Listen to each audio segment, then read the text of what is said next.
the Tuskegee Golden Tigers and the Grambling State Tigers will get together on the gridiron for the first time in 75 years this Saturday, September 7th at 7 p.m. Eastern Time. The last time these two institutions met, Cleve Abbott and Eddie G. Robinson led their respective programs. At that point in time, Abbott was approaching 200 victories in his career. Robinson had fewer than 100 of his wins. At the time of the matchup in 1949, Abbott had won 6 Black College National Championships, while Robinson was yet to win any of his 9 Black College National Championships. Former Mayor of Grambling, Louisiana, the Honorable Edward Jones, weighs in on the subject matter. The city and the university are interwoven, and whatever contribution that A.D. Robinson made to the university, he also made to the city, because we are 1G. And so if it were not for Eddie Robinson, the world would not know about the city of Grambling or Grambling State University.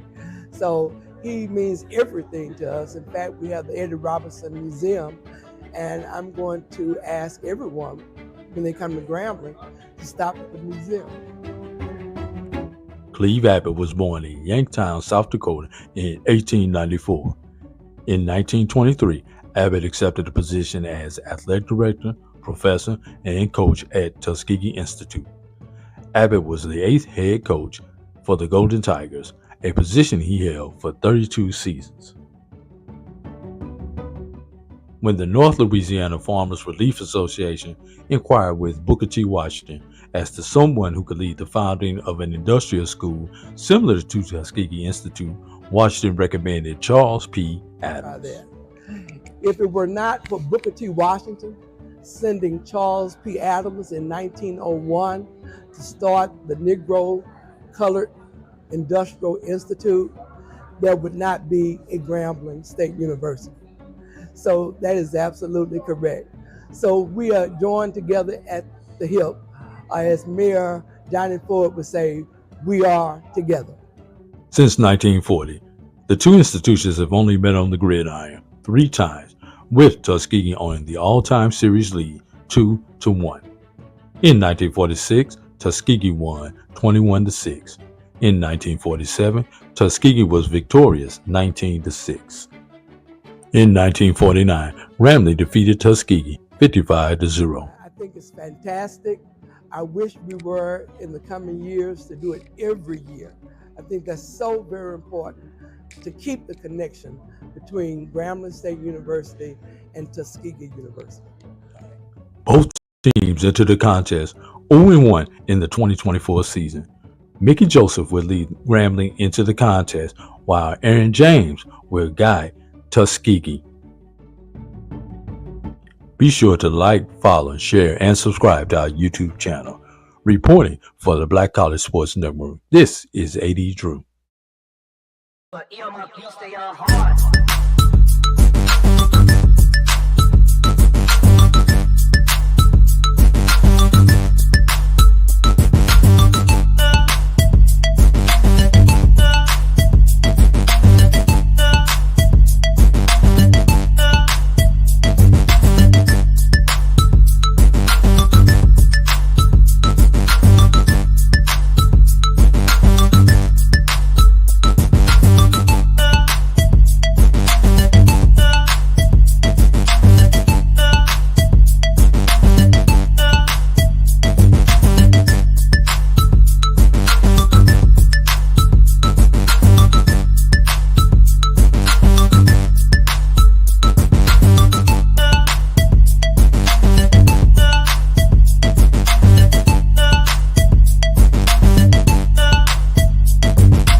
All right. Hello. Good evening. Hello. Happy Sunday to everybody. It's the BCSN SportsWrap. Brian Fulford, A.D. Drew here, broadcasting live from the home studios after another weekend.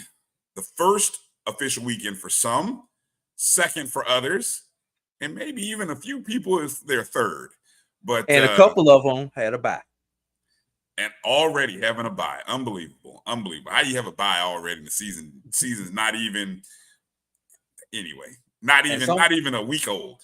And some people are saying bye-bye to their season dreams. Ooh. Well, we'll talk about that and more coming up on this episode. EA, I just want to say you stupid, my brother. You really got me out there. The quiet storm in my life.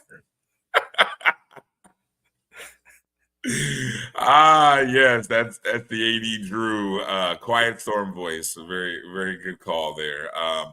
Hello to everybody. Thanks for coming in, joining us tonight. I got a lot to get into today. A good recap of some of the top games from week number 2, or was it week 1? Depending upon what level you are, I'm going to look, Drew, for the official record. Week 2-ish. I don't even want. I hate doing that. Can we just cut the semantics and just say it's week 2? You know, and I know the Division II and NAIA is operating on some separate bizarro calendar where they don't want to call it the same thing that the NCAA, FCS, and FBS call it. But doggone it, except for the NAIA schools, you all are all NCAA. So the NCAA calendar should not change. It should be week 0, week 1, week 2, which this is week 2. But anyway, that's just okay. But Brian, it's week 2, but FAMU is 2-1 because they played week 0. That's my point with the ish. All right, so it's week 2-ish. Okay, there we go, week 2-ish. In the chat room, we want to know from you. We want to hear you let us know who your winners and losers from week 2 or 1 are.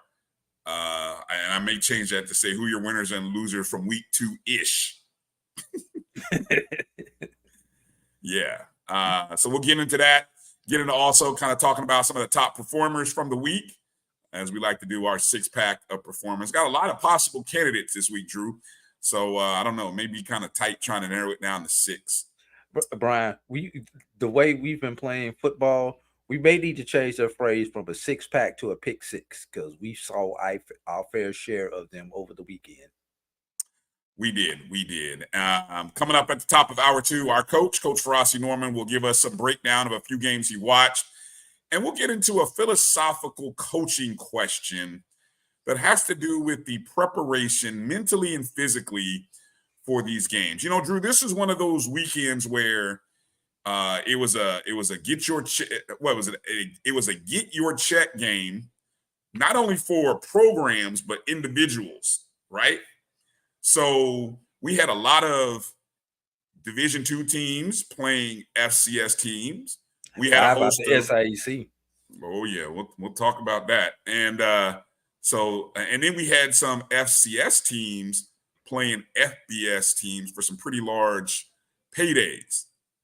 And it's always interesting watching the interaction of people's thoughts following these games. I mean, you know, are you panicking? Do you take this game into perspective of it is what it is? Or do you want to just see good football? Do you want to see competent football? Do you expect to see good coaching? And if you don't see good coaching, why don't we see good coaching? Why don't we see good execution? I think all of those things are on the table and really deserve to be asked and answered. You forgetting about the elephant in the room, Brian. Never, because if it's that big, how can I miss it? Okay, the elephant in the room is when you're playing in these games, whether you're on top or on bottom, that means you're the upper level team or the lower level team. How long do you play your 1s or your 2s or your regular rotation? If you're winning, if you stay with your 1s too long, people are talking about you running up the score. Yep. If you're losing, why don't you let some of these other kids get burned and save your 1s and your 2s for the games that really count, i.e., whichever conference that we happen to be in. That's the elephant in the room when we have this discussion, Brian. Great point. It is definitely worth asking. And I think part of that also you can ask, when do you call the dogs off? It used to be a time, Drew, when there was this thing called sportsmanship. It's called, excuse me, Brian. I don't know in Florida, but in the other states that I've worked at, we got rid of the word man in sportsmanship. Oh my It's God. called good sporting behavior with the onset of more women participating in athletics. It's called good sporting behavior. That's the politically correct version of that. My God. Yes. So We don't we don't want to offend any of the females who are playing, so we want to take the man out of sports. Oh Jesus, that's the problem. You taking anyway. Let me stop before I get in trouble. Yeah. So anyway, when is when? Because some coaches will play to win the game or play to let the second and third stringers have the same opportunity that the first stringers had. And so I don't know, for old school thought mentality folks, you might feel some kind of way about seeing your team getting beat by 10, 11-ish touchdowns. Just saying. Brian, how many check games have ruined coaching friendships over the years? That's a great question. You and I used to be on the same coaching staff. I may have even given you a job at one point in time, or you may have given me a job at one point in time, or we may have given each other a job at one point in time. Why you got to go whoop my ass like that, man? Well, that's a great philosophical debate. We'll talk about that debate a little bit later with Coach Farasi in hour number 2. First off, I want to thank everybody again. However you're watching us, wherever you're watching us from, you might be watching us on YouTube via the Jericho Broadcast Network's YouTube page at MyJBN Online. Hit the thumbs up button there, or you could be watching on the BCSN SportsWrap YouTube page. You could also be watching us on Facebook, Black College Sports Network, BCSN SportsWrap on Facebook. Hello to everyone watching us on Instagram. Flomo is in the building. Go Lions. They deserve to be. Oh, they deserve to be. We'll talk about them. I think that might be one of our top five games from the weekend. Can you stop right there? Okay. I just want to throw this in. We'll get into it later. And another thing about these check games. When the team from the lower level beats the team from the upper level, I'm just going to leave it right there. Yeah. Because they're not supposed to win their game. No, they're not. And yeah, so it is. Congratulations, Lennon, on the Spartans finally getting a win for their season home opener. That's always a positive sign. Keep the alumni happy. A, you get a home win. B, you beat a rival. That's a great way to keep a job and to keep the alumni base happy. Well, I know one school didn't get a victory in their home opener. Ooh.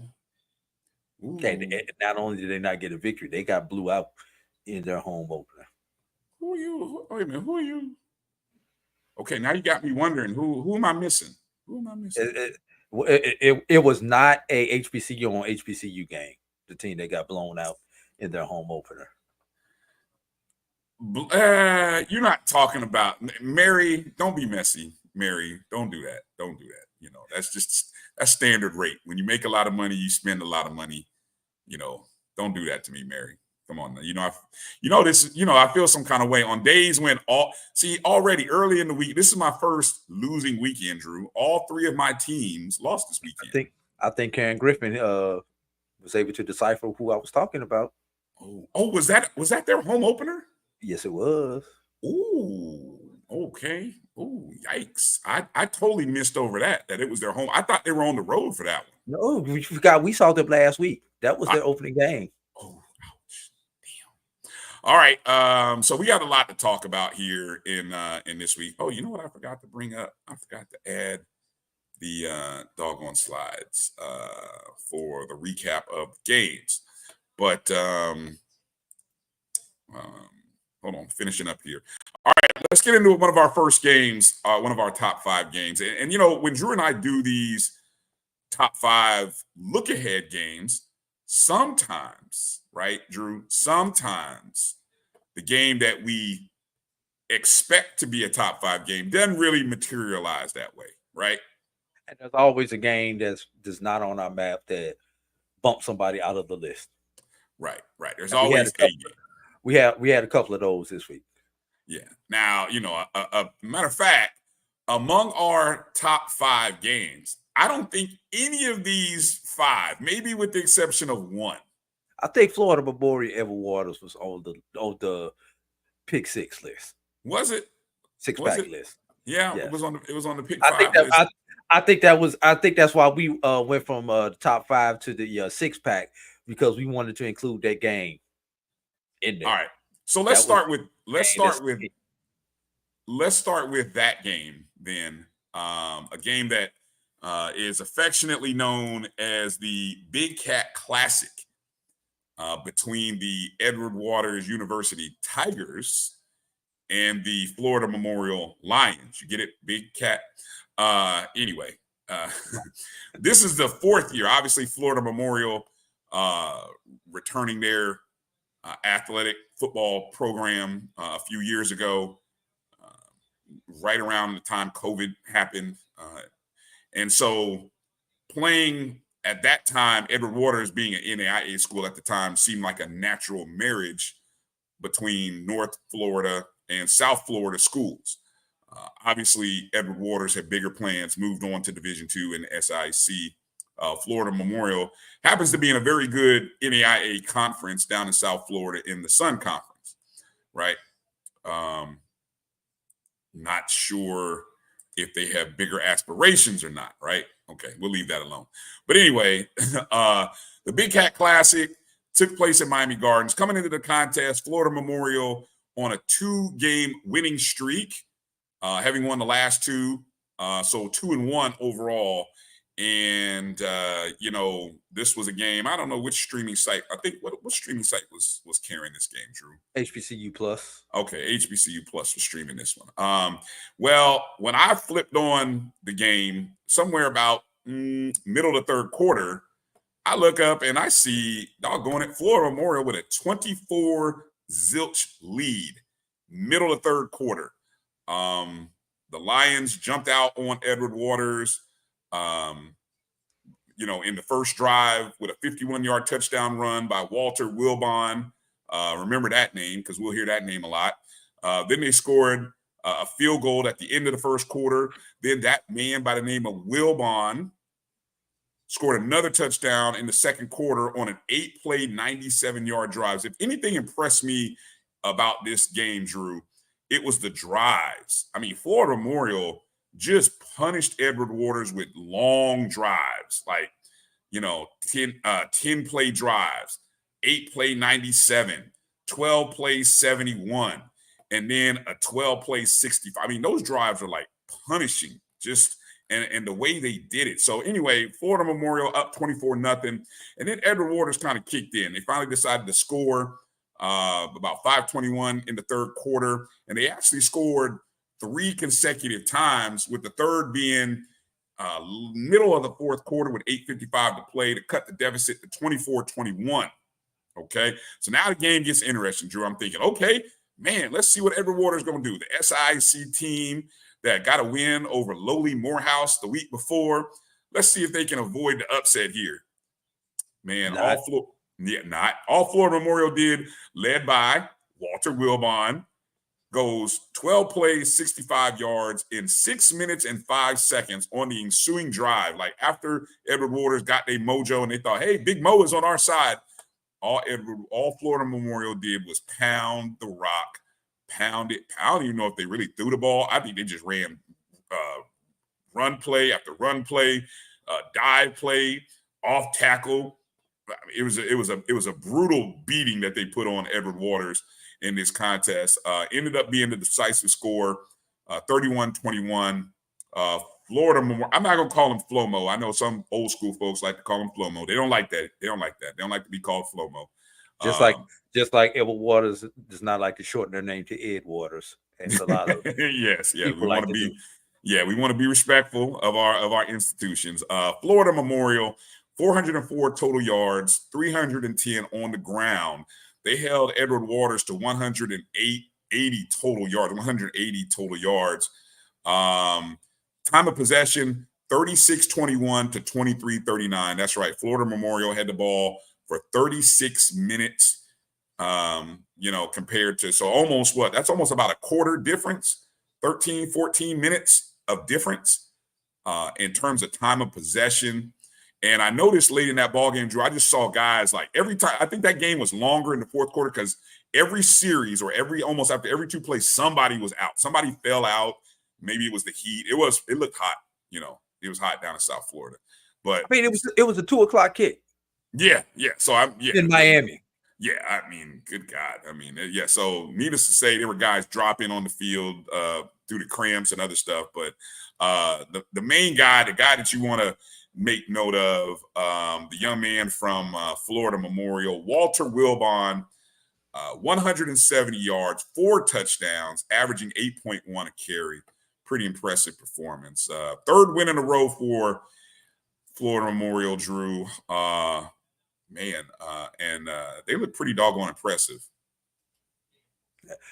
Bryan, when you have not one, but 2 rushers go for $1.25 or more, yeah, that usually means you're going to win a game. I mean, you talk about Wilborn going for 170. What about Marcus Barthel? Mm-hmm. 125 or something like that, right?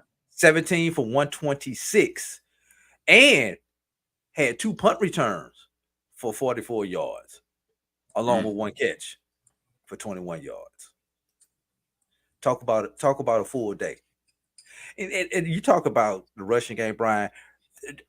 I don't know if this was intentional because Florida Memorial had the lead, or if this is just a product of who they're going to be.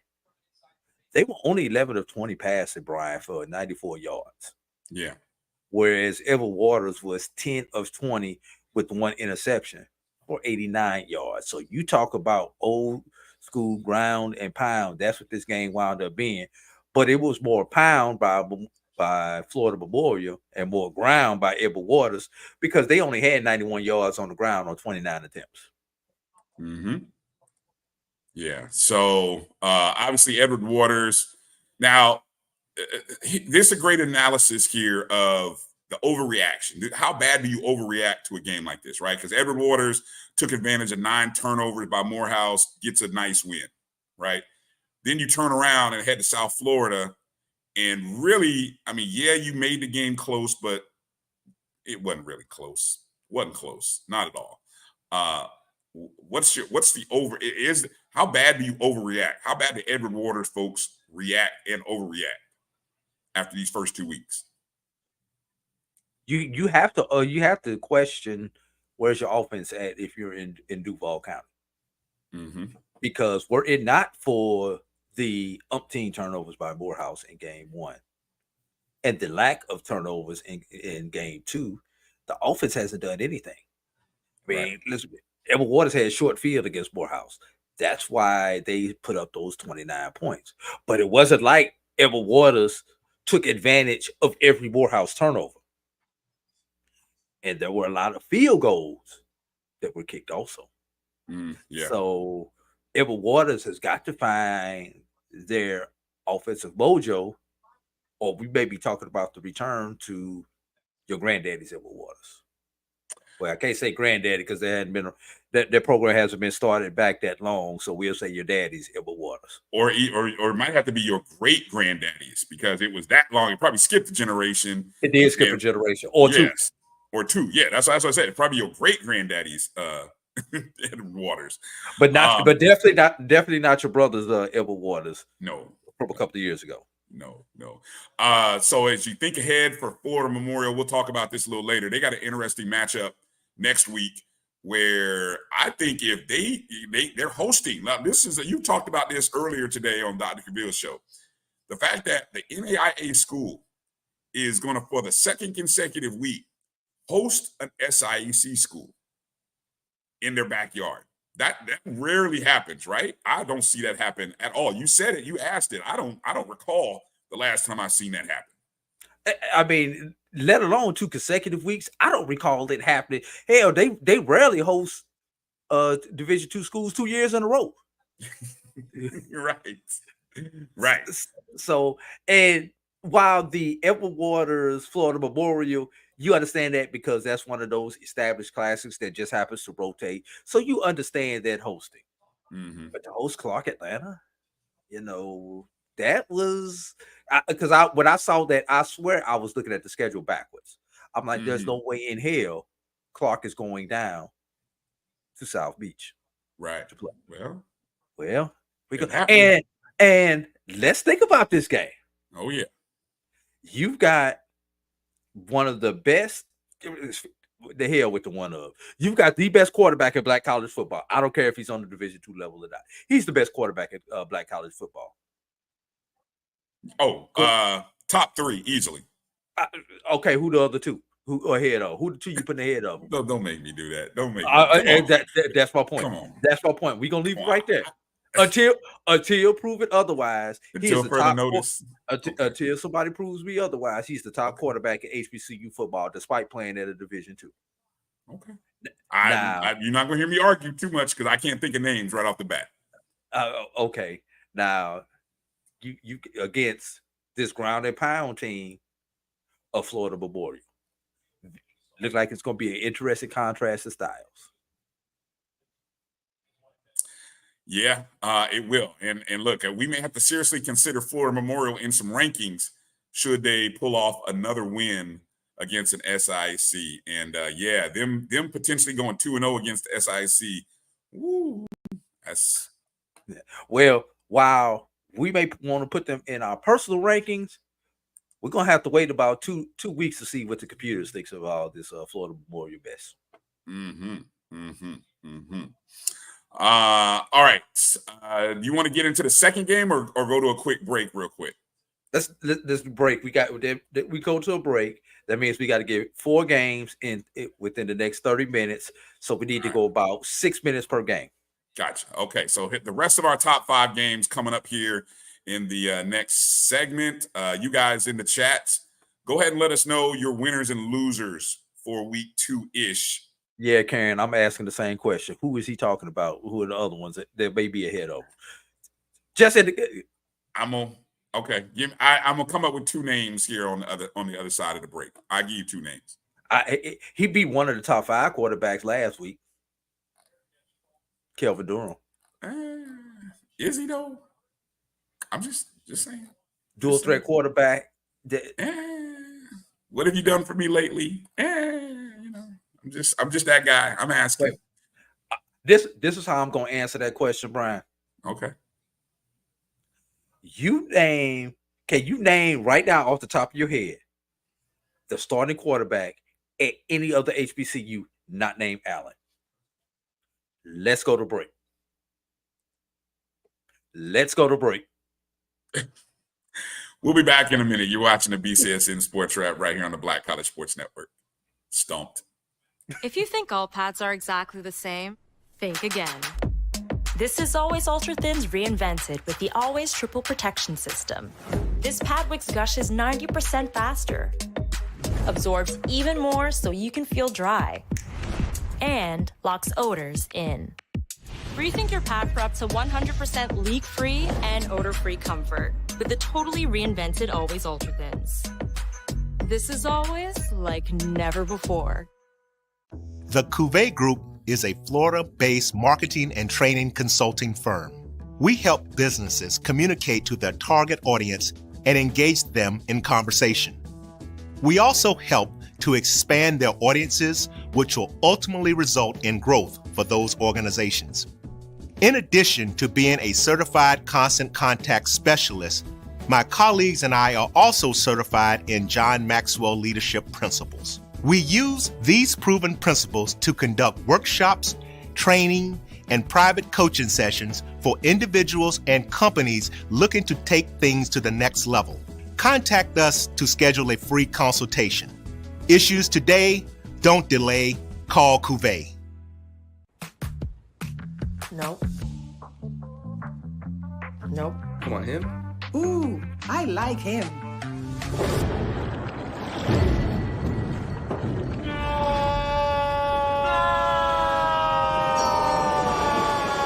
Quick, the quicker picker-upper. Bounty picks up messages quicker, and each sheet is 2 times more absorbent, so you can use less. He's an 8. He's a 9. Bounty, the quicker picker-upper. This is Bryan Fulford. A.D. Drew and I are co-hosts of the BCSN SportsWrap. We talk about all things related to HBCU athletics. From the games, teams, coaches, and fan interest stories, we cover it all. You can find our shows on Facebook at BCSN SportsWrap, YouTube at MyJBN Online, and everywhere you listen to podcasts like Anchor, Spotify, Google, and Apple Podcasts. You can also find the show on the Jericho Broadcast Network's app. Make sure to download. We look forward to you joining the conversation and being a part of the show.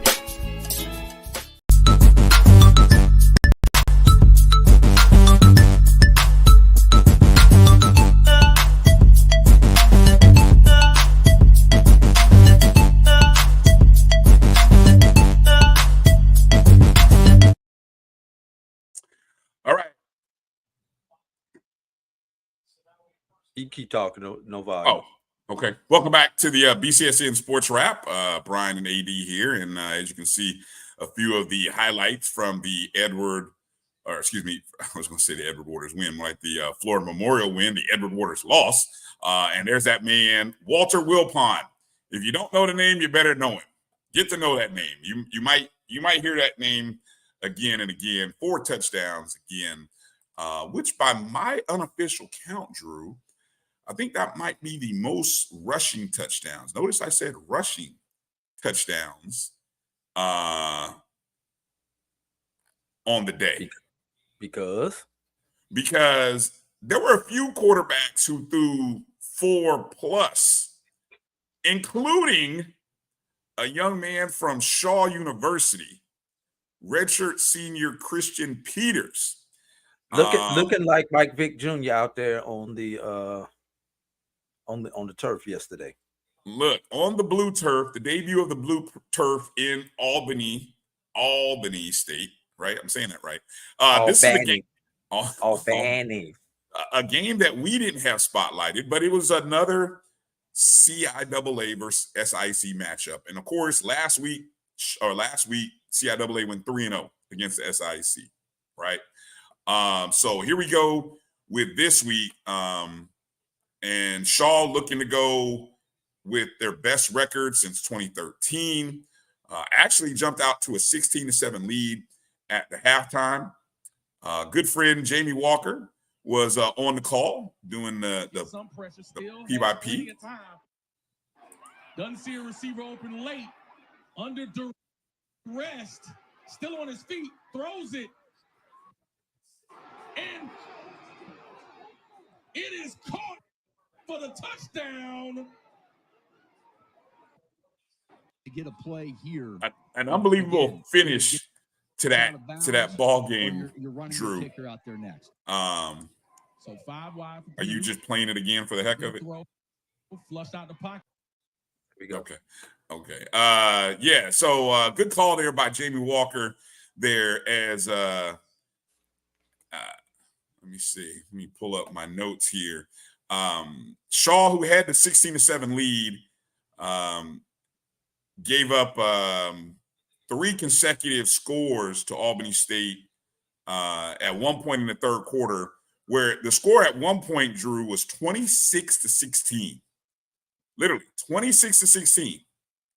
And then I actually, no lie, I flipped because I'm flipping, trying to watch other games that were going on, right? It was a smorgasbord. Some of us didn't have the challenges that you had. I apologize for bringing that up. But I flipped back and couldn't find the stream anymore. Couldn't find the game. Because the game was damn near 4 hours. I think ESPN took it off the menu, right? Took it off the menu. Yes, yes, because if one thing I've learned about the ESPN app, if the game goes over the 3.5 hour time that they allot for the live stream and you click off of it, you will not find that game again. Yeah, you're right. You're right. Good point. So Now Shaw, you may be able to find it if you would have used the link that I put on the article, but that's a different story. That's a different story. Don't go there. So again, as I said, Shaw gave up 19 consecutive points in the third quarter. So they got outscored 19-0 in the third quarter. The fourth quarter happened, and I told them when I was talking to Jamie today, I said, Jamie, yeah, it looks like some offense broke out there in the fourth quarter. In the fourth quarter alone, Drew, get this, 41 points scored in the fourth quarter. As you saw the final play, right? But Shaw outscored Albany State 27-14 in the fourth quarter. You had scoring drives that went, let me see, what we have? We had an 8-play, 80-yard drive by Shaw to open the fourth quarter. How long was that? 3 minutes and 40 seconds. Then on the kickoff, Albany State returns the kickoff 88 yards, right? So already we got a quick answer. Quick answer by Tyant Weish, 88-yard kickoff return. So then back comes Shaw. Christian Peters, he decides to run for one of his 6 total touchdowns in a 9-play, 60-yard drive, Drew, 3 minutes and 54 seconds. Okay, get that. So Albany State now still with the lead, 33-30 at this point. Albany State says, okay, we'll come back and answer. They go on a 3-play, 45-yard drive thanks to a 33-yard touchdown pass, right? In a minute 52, they have a 10-point lead with 4:27 to go, Drew. 10 points. No lead is safe in the SIAC. We saw that in week 0, right? No lead is safe. All Shaw does is come back, go 9 plays, 65 yards, in 2:27. Christian Peter throws his 4th touchdown pass of the day to cut the deficit to 3. And then now I got to look at the drive chart here, Drew, because I'll be honest, I don't know how this all played out here. Yeah, Albany State, I believe, went 3 and out. Went 3 and out. So this is where, hey, having your timeouts works, right? Having your timeouts. Probably even had the 2-minute timeout. Still works. Let me see. Did they have the 2-minute timeout? Yeah, they did, because only 37 seconds went off on the clock. 37 seconds went off on the clock. And actually, Albany State went 4 and out on downs, Drew, right? Yes, it was a 4th and I want to say like 3 at about the 30-yard line. It was one of those, it was too far for a field goal and too close to punt territory. That 5 to 10 yards where, you're damned if you do, you're damned if you don't. So Albany turned the ball over on downs in that situation, which led to the drive, which led to the play that we just showed. Yeah. Bryan, I was at the game. Couple of things in that game. Albany State had a safety early. Mm-hmm. Then they missed a extra point in the third quarter. Mm-hmm. They wound up in their head having to chase points. There was and I don't know if help me with the math here, Bryan. Okay. You're up 3 points with the extra point coming. Correct. The book says go for 1 or go for 2. You're up 3, going up for 3. The you just scored a touchdown. You're up 3. And you just kick 1 because there's no gain. It's still either a touchdown to beat you at that point. It's still a touchdown to beat you. 4 is no different than 5 at that point. It's no different than 5, right? Because the opponent still has to score a touchdown, and a touchdown, be it 4 or be it 5, puts you behind. Right, exactly. Right. But at 4, a touchdown and the ensuing PAT, assuming that it's good, still leaves you within a field goal, correct? Yeah. That's the conventional wisdom. Well, convention did not happen. The meeting of the minds didn't happen. It's still week one for. Hey, it's week one for coaches too, Drew. It's week one for coaches too. Week two. Oh, I'm sorry. Week two. Anyway, a failed 2-point conversion, which only led you to a 3-point lead at that point in time. Then, with if you have to really dig into the play-by-play this understand this, Brian. Albany State had the ball not once but twice in the fourth quarter, and were unable to run more than a minute off the clock with the lead. Yep. And both times, those led to touchdowns by Shaw. If either one of those drives get extended for more than a 3 and out and less than a minute off the clock, Shaw does not have enough time to make that comeback. Right. Including the fourth down with under 2 minutes, which gave Shaw the ball back at the end of the game. Yeah. So, and that's got to be frustrating as a coach. It's got to be frustrating because you're just telling yourself, we just need one first down. You mean we can't get one first down from 2 to 3 yards out? Yeah. But here's the thing, Brian. Even if you go 3 and out, 40-second play clock, and let's add in, say, 5 seconds for the play. That's over 2 minutes off the clock if you just run the ball 3 times. Mm-hmm. Not 50 seconds. Yeah. So it's just one of those things. So let's do the math, Brian. Albany State owned a 10-point lead, not once, not twice, but 3 times in the second half, including 2 times in the fourth quarter. They own a 10-point margin. Yep. It's a tough loss. Tough way to lose a ball game. Yes. Tough way to lose a ball game. And since we're on the CIAA, and I know we're not going to get into this game specifically, but I need you to make note, Brian. Write this down on your notes. Johnson C. Smith is in first place in the SIAC after having going 2-0 in 2 weeks against SIAC competition. Kind of like FAMU being 2-0 in the MEAC, right? That kind of thing. Yeah, FAMU is in first place in the MEAC. Mm-hmm. And Johnson C. Smith is first place in the SIAC. Exactly. Wow. Amazing. But the only difference is FAMU used to play in the MEAC. Johnson C. Smith has never played in the SIAC. But they sit in, well, no, I guess it's not SIAC country. But anyway, CIAA country. Yeah. Christian Peters, remember the name. Red shirts. Look, I went because the name doesn't ring a bell, right? So I went and looked. This is a young man who's been in the program for 4 or 5 years, right? Redshirt senior. I thought maybe he transferred for somewhere. Now, Christian Peters is finally getting his chance to start. He's performing. He's got Shaw out to a 2-0 record, which is the first time since 2013 they've been 2-0. He threw for 322 yards, had 6 total touchdowns, 5 of them in the air. It's going to be hard for that young man not to be somebody's HBCU football player of the week. I got to imagine.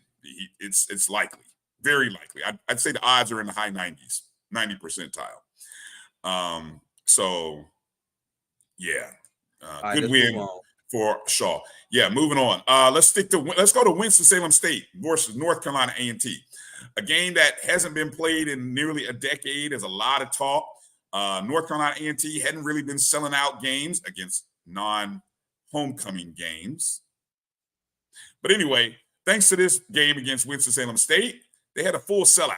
So Ram Nation showed up and helped push this one over and to be a sellout. And man, there is nothing like your cousin coming into your house, drinking up all the Kool-Aid, eating up all the snacks, and leaving nothing but crumbs on the carpet. And that's damn near what Winston-Salem State did when they came into what's the name of the stadium now? It's Truist. Is it Truist Stadium, AT&T Ballpark, Aggie State, whatever they call it nowadays.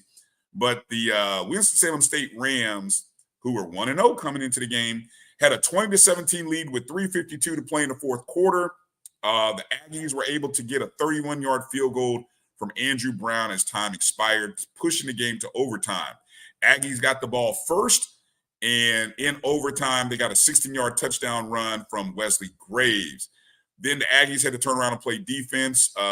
Winston-Salem State got the ball all the way down to the 3-yard line, but I believe on 2 consecutive plays, the Aggies defense came up with some stops, including, well, I don't know. The last play was more of the Winston-Salem State quarterback missed the guy in the back of the end zone, but he was scrambling there at the end on a 4th and 4.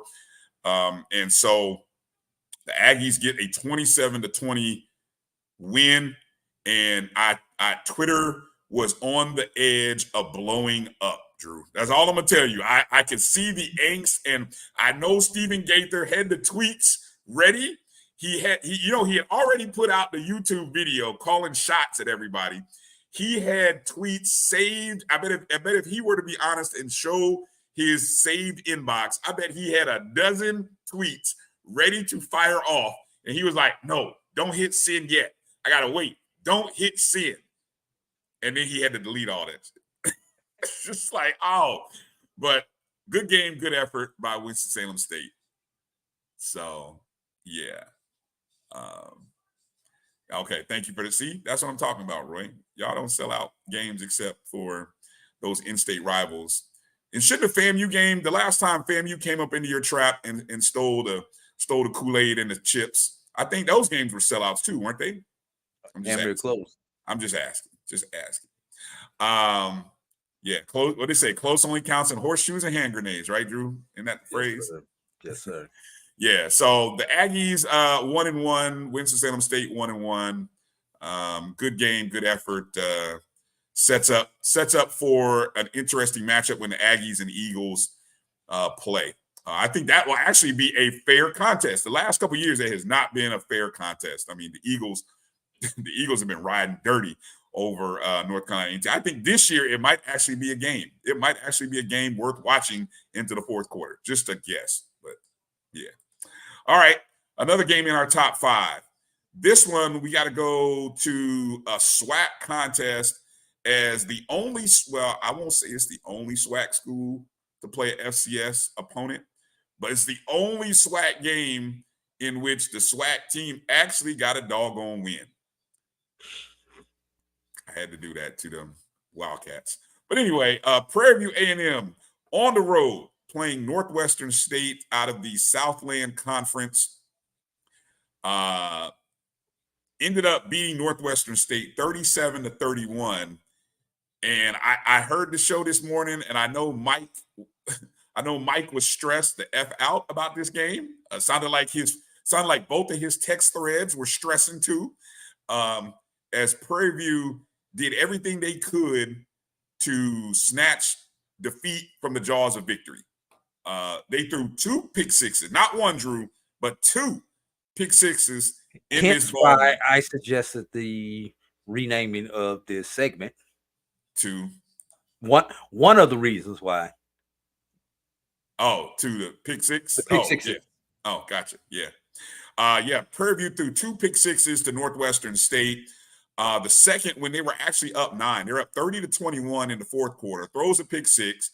Northwestern State is now trailing by 30-28? 28, yes. 28 at that point. Prairie View did manage to come back and score again as well. Northwestern State managed to get a field goal up on the board.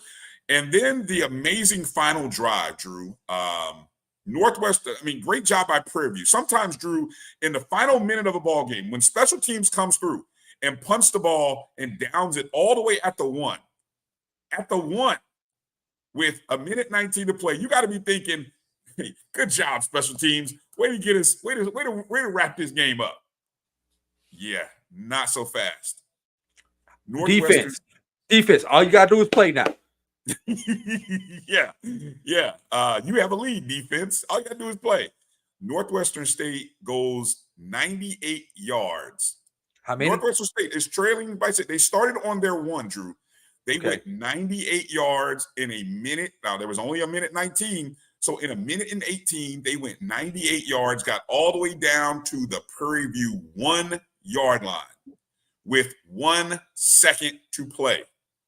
One play to either snatch victory from the jaws of defeat, or it's going to be Prairie View with the biggest egg. Or I don't even know how you talk about that ledge that y'all were talking about this morning.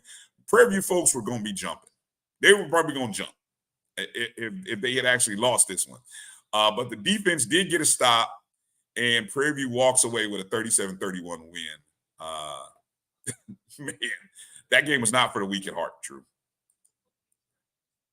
No, not for the weak at heart. No, it was not. But how did the old song go?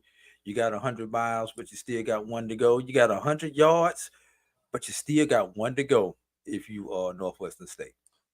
It still got 1 to go, yeah. So, hey, but the true definition of bend over, just don't break. So, whatever you call that defense that Prairie View had, it's the super bend. Yeah, like a Jamaican. Oh, let me stop. Anyway, I almost got in trouble. But anyway, so yeah. But anyway, congrats to Prairie View, who I called, Drew. I gave Prairie View the award for best FCS win in the SWAC of the week, just by default, Drew. You know, the only one to actually go on the road and get a win. Didn't have to play a D2 team. Didn't get beat to sleep by an FBS team, and didn't let an FCS school come into their house and kick them to sleep. So I thought, you tell me if there's somebody that was better. Yeah. Well, before we get to that, Dr. Gaville wanted to would have said it was a untimed down. Even worse. Even worse on an untimed down. Thank you for the clarification. So yeah, appreciate that, Doc. So so congrats on the win to Prairie View, and Brian's just my pick for top play of the week. Okay, last game here while Drew kind of handles a little business there on the side. Last game.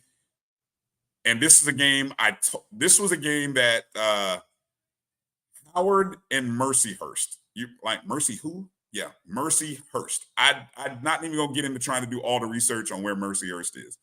Just know that Howard I believe it was a 92% probability of winning this game. Pre-season, pre-week. 90 in the high 90s. This game was not supposed to be close, but that's why they play the game. That's why they play the game, ladies and gentlemen. Howard ended up giving up a touchdown to Mercyhurst in the fourth quarter that put them down 31-27. And I tweeted this out as I watched the game, but I didn't quite know how it all played out. Again, I'm flipping between games, and I went back and looked at the play-by-play and did a little rewind of what happened. The final moments of this game were absolutely unbelievable. And again, one of those moments where there were certain people on Twitter that were ready to lose their lids, and Twitter was going to erupt if Howard loses this game. Okay. And I tweeted something out. I said, Howard snatches victory from the jaws of defeat, right? And they did it with a 37-yard field goal as time expires. But if you go back and think about how we got there, you go back to, again, Howard with a lead, gives up a lead. Mercyhurst takes over a 31-27 lead on a play where All-American, look, when your All-American DB gets mossed in the end zone, and the dude from the other team kind of goes like small, he did a little, you're too small to stop me. Now the receiver from Mercyhurst was like 6'6". I don't think Kenny Gallup, who's a future NFL player, I don't think what is he, 6? Somebody tell me in the chat. Isn't he like 6 feet? something to that effect. He didn't look. He's not 6'2" or 6'3", I don't believe. But anyway, he got mossed in the end zone. Mercyhurst goes up 31-27. Surprisingly, the ref didn't throw a flag for taunting. Really surprised that didn't happen. Okay, so on the ensuing extra point attempt, right, which could have put Mercyhurst up 32-27. The extra point attempt is blocked. And who recovers the extra point block as it's bouncing around? None other than All-American Kenny Gallup Jr., who does what? He gallops to the other end, put 2 points on the board now, and the deficit goes from, you talk about a 3-point swing. It almost went from Howard being down 5 to now Howard is down 2. And Howard gets the ball. So, you know what that means. Howard gets the ball, and there's the return by Gallup Jr., right? Appreciate that. And before they got to that extra that field goal to win from 37, you got to understand something. This is why this final minute and a half was simply amazing to watch and follow. And it was also probably why, you know, some Howard fans probably, you know, if they weren't drinking before, they probably were drinking in the middle of it and a few celebratory drinks after.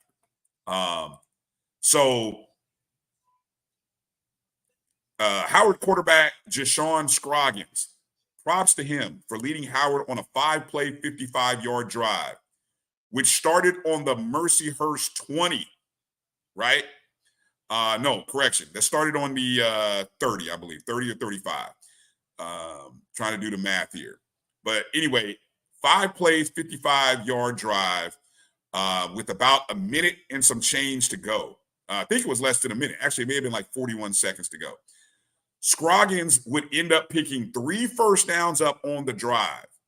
No timeouts, 3 first downs. He had a run of 14, a run of 26, had a 14-yard pass completion. All of this getting first downs, stopping the clock, which happens in college football. They get all the way to the Mercyhurst 20-yard line with seconds remaining. Out comes field goal kicker Dylan West for the 37-yard field goal. Now, a 37-yard field goal should be an easy shot, should be an easy kick, right? The only problem with that, Drew, Dylan West had missed a 37 and a 35-yarder as well as a PA2 earlier in the game. Missed from 37, missed from 35, missed an extra point. So he left 6-7 points on the field. That's all right. Coach Larry Scott had confidence, sends the young man out to kick the game-winning field goal, and Dylan West rewards Coach for having confidence in him as he nailed it. Just right down the pipe to win the ball game. I mean, I don't know. I don't know if it was the most exciting win at Green Stadium, but it kept their home win streak alive, I'm told, as they have a win streak, I think that dates back to, I think I saw Erica tweet this out. It's like 2022 or something like that. Last 2 or 3 seasons where they haven't lost a game, including that beating that they put on North Carolina Central last year. So that's probably the biggest win in Green Stadium over the last 3 years post-COVID. But this Mercyhurst win probably, Drew, would fall into the category of the second best win at Green Stadium. Outstanding effort. Outstanding effort. When Howard get into the late teens or the early 20s, then they can talk to me. Oh, my fault. Let me take my Rattler hat back off before I come on the show again. Jesus. All right. All right. So that's our 5 games. Yeah. WSSU Ram Nation. We did get through that game. I just want to know this, since you're in the chats. Did you have, true or false? I say true. Now you can dispute this. Did you have tweets saved, ready to send out, had the Rams held on to the 2017 lead, or had they won in overtime? Did you have tweets saved? Because I know I would have. I would have had tweets saved and ready to send to about a dozen people.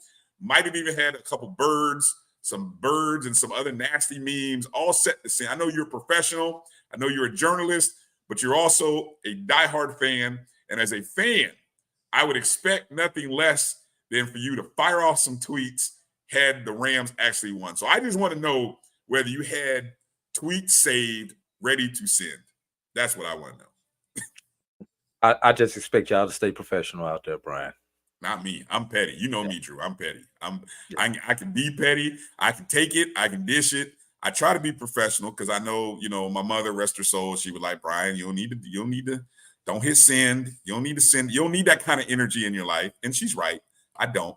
But, anyway, it is what it is. And Bryan, there is one game that we left off, and I sent it to you, but I realized.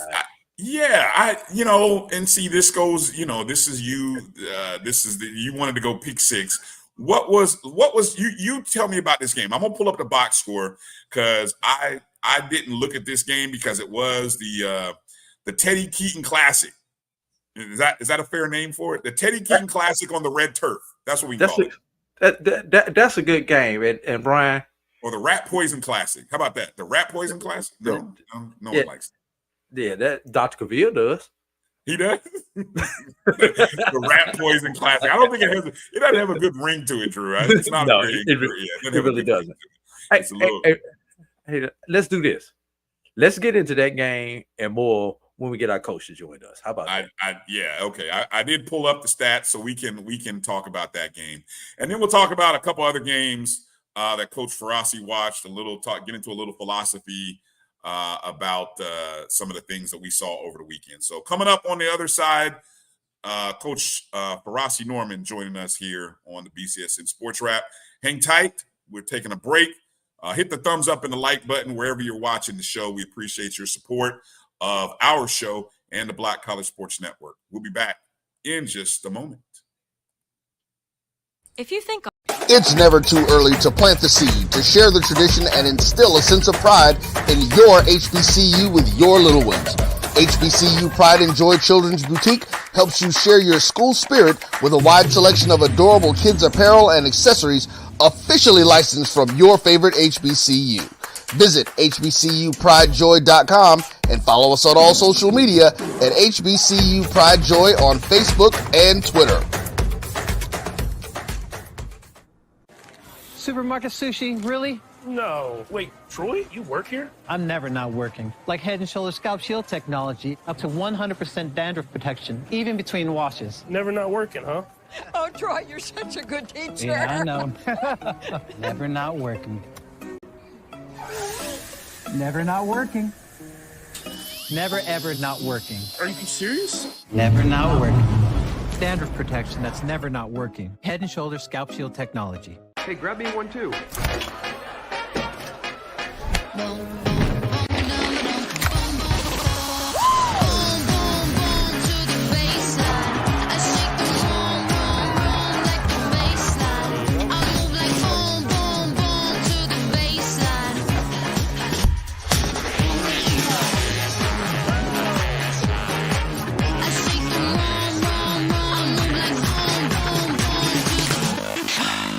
Charmin Ultra Soft has so much cushiony softness, it's hard for your family to remember. They can use less. Sweet pillows of softness. This is soft. Holy Charmin. Oh, excuse me. Roll it back, everybody. Sorry. Charmin Ultra Soft is so cushiony soft, you'll want more. But it's so absorbent, you can use less. So it's always worth it. Now, what did we learn about using less? You gotta roll it back, everybody. We all go. Why not enjoy the go with Charmin? This is the Dean of the College of HBCU Sports, Kenyatta Cavill of Dr. Cavill's Inside the HBCU Sports Lab with Mike Washington and Charles Bishop. Come mix it up in the lab where the course lecture is in session every Tuesday from 6 o'clock p.m. Central Standard Time on Facebook Live, YouTube Spreaker, or the BCSN app. as we discuss all things about the HBCU sports culture, including exploring the week that was in the sporting HBCU diaspora, as well as the upcoming week of HBCU sports. With me, the Dean, the College of HBCU Sports, on Dr. Cavill's Inside the HBCU Sports Lab with Mike Washington and Charles Bishop. Course lecture dismissed.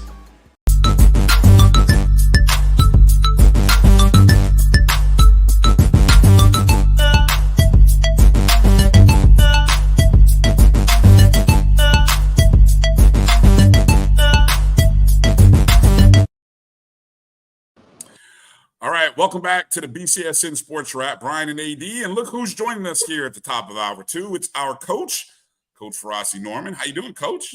Hello, brothers. Hey, I'm doing well. It's Sunday. We back on our regular day. Things are good. Had a good workout this morning. Got a couple of haters in the crowd, but you know when you're a single man in Alabama, that's to be expected. Hey, speaking of single man in Alabama, Coach. What's up? You got a collar on. I think that's the first time I've seen you on the show with a collar, man. What's really going on? Hey, had to pop him, baby. Had to pop him. Coach said he got some haters at the gym. Haters at the gym, Coach? Really? I didn't say the gym. I said in Alabama. Come on, BF. Okay, man. No, the gym is fine. Everybody at the gym is nice to me. It's been wonderful out there. I've had no problems. But you know, once again, when you're nice to people and they're nice to you, some take it as something that's not. You can put the puzzle together. A single black man. Them saying, hey, baby, I'm just passing through. She don't want to hear that. Hey, I got you. All right. Well, look, hey, Drew brought up in the last segment one of the top 5 or maybe pick six games from the weekend. And the last game from our list was the Teddy Keaton Classic, as it should be affectionately called going forward. Allen University opening their season on the road, on the red turf, playing against their former coach who kind of rebuilt that program, took it to some great heights, along with former quarterback David Wright, who's now coach. I'm a David Wright fan. Yes, sir. Okay. Yes, sir. Okay, just checking, because Drew has said he's the best quarterback in HBCU football. I say top 3, but then I'm stuck trying to name 2 more. And so I'm not going to fight that battle. But anyway, hey, that stadium is nice. I like. Once again, I'm a green guy because that's what like the red turf football. But I like that red turf. But then again, I'm not going to say he's the best quarterback, but I will say he's got the best arm. Real quickly, I heard what you said, Drew. Can we name 3 black quarterbacks? 1 was going to be David Wright. 2 was going to be Langford from Alabama A&M, and 3 is going to be I just had him. You said Langford, huh? Interesting. Yeah. Well, I just remember him from last year. And he's still there? Is he still there? He may be there, but he's not the guy that threw 4 touchdowns the other day. Are you not? Nope, not him. Okay. Well, I remember him, David Wright, because I just got introduced to him last week. And then there was one other guy, 3 quarterbacks, HBCUs. See, you're thinking too hard. That's my point. You got to think too hard, Coach. Come on, you got to include Daniel Richardson of Florida A&M. Oh, Miles Crawley. Come on, Frosty. Miles Crawley. And no offense against Daniel Richardson, but he just getting started in HBCU football. I have proof of concept with David Wright. Miles Crawley, I'll give you that one. You can put him in the conversation because 7,000 yards passing and 36 starts at the FBS level is not proof of concept, Drew. I said that's not HBCU football. Oh, excuse me. Are you okay? See, we're gonna get into that debate. Are you saying that is less than? Those 7,000 yards are not HBCU. These last 700 yards are HBCU. So it came at a higher level. That doesn't qualify. That's like saying someone is overqualified for a job. Brian, how long did it take you to come up with the quarterback of your team? To answer my question, I had his name in my pocket, Drew. I was just trying to for dramatic get it out, take it out your pocket and put it in your mouth. My name in his pocket. All right. Anyway, okay. So getting back to the Clark Allen game, Clark jumped out to a 19-6 lead, doing what they do. Actually, Clark kicked not 1, not 2, not 3, but 4 field goals after Allen scored to open the game to take a 6-0 lead. So Clark had kicked 4 field goals. 12. Yeah, into the first half. So they had a 12-6 lead. Then David Wright had a touchdown run of 1 yard to cap off a 12-play, 57-yard drive. So with 9-11 in the third quarter, Clark has a 19-6 lead. And I'm sure you're probably thinking, oh, man, this game is over. You know, what are these boys from Allen going to do against a former teammate, against a former coach? Well, all they did was come back and score 3 consecutive times, a pair of touchdowns and a field goal, and actually had a 22-19 lead with 3:03 to play. Shock and awe happening on the red turf in Atlanta. And I'm sure, didn't Clark do this the previous week where they got into a close ball game while having a big lead again? Didn't this happen last week? It was up 14 to Fort Valley. Yeah. Or was it 17? Something like that. Did Allen beat Clark? No. That's where. Okay. No, Allen did not. I'm sorry. Okay. Okay. I was going to say, whoa. I was setting it up. So, okay. My fault, that's brother. all right. On the ensuing drive, after Allen took the 22-19 lead, Clark came back and answered with a 9-play, 65-yard drive in 1:52. David Wright, 7-yard pass to Armand Harris with 43 seconds left to give the Panthers the win on the red turf in their home debut to improve to 2-0. Final score 26-22.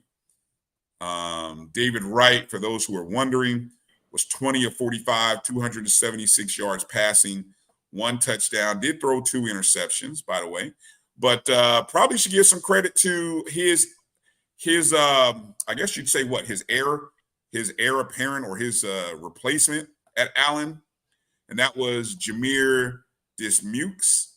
He was 21 of 28, 263 yards, 2 touchdowns, no INTs, and he had a 9 carries, 9 net yards, and a touchdown as well. So responsible for 3 touchdowns in the game, but he had a pretty good showing. So I guess the rumors of Allen being dead without Teddy Keaton and David Wright are not true, because they showed up. They showed up. Hey, he threw the ball 45 times. Wow. Yeah. Again. Hey, divide that amongst 3 with me. What'd you say?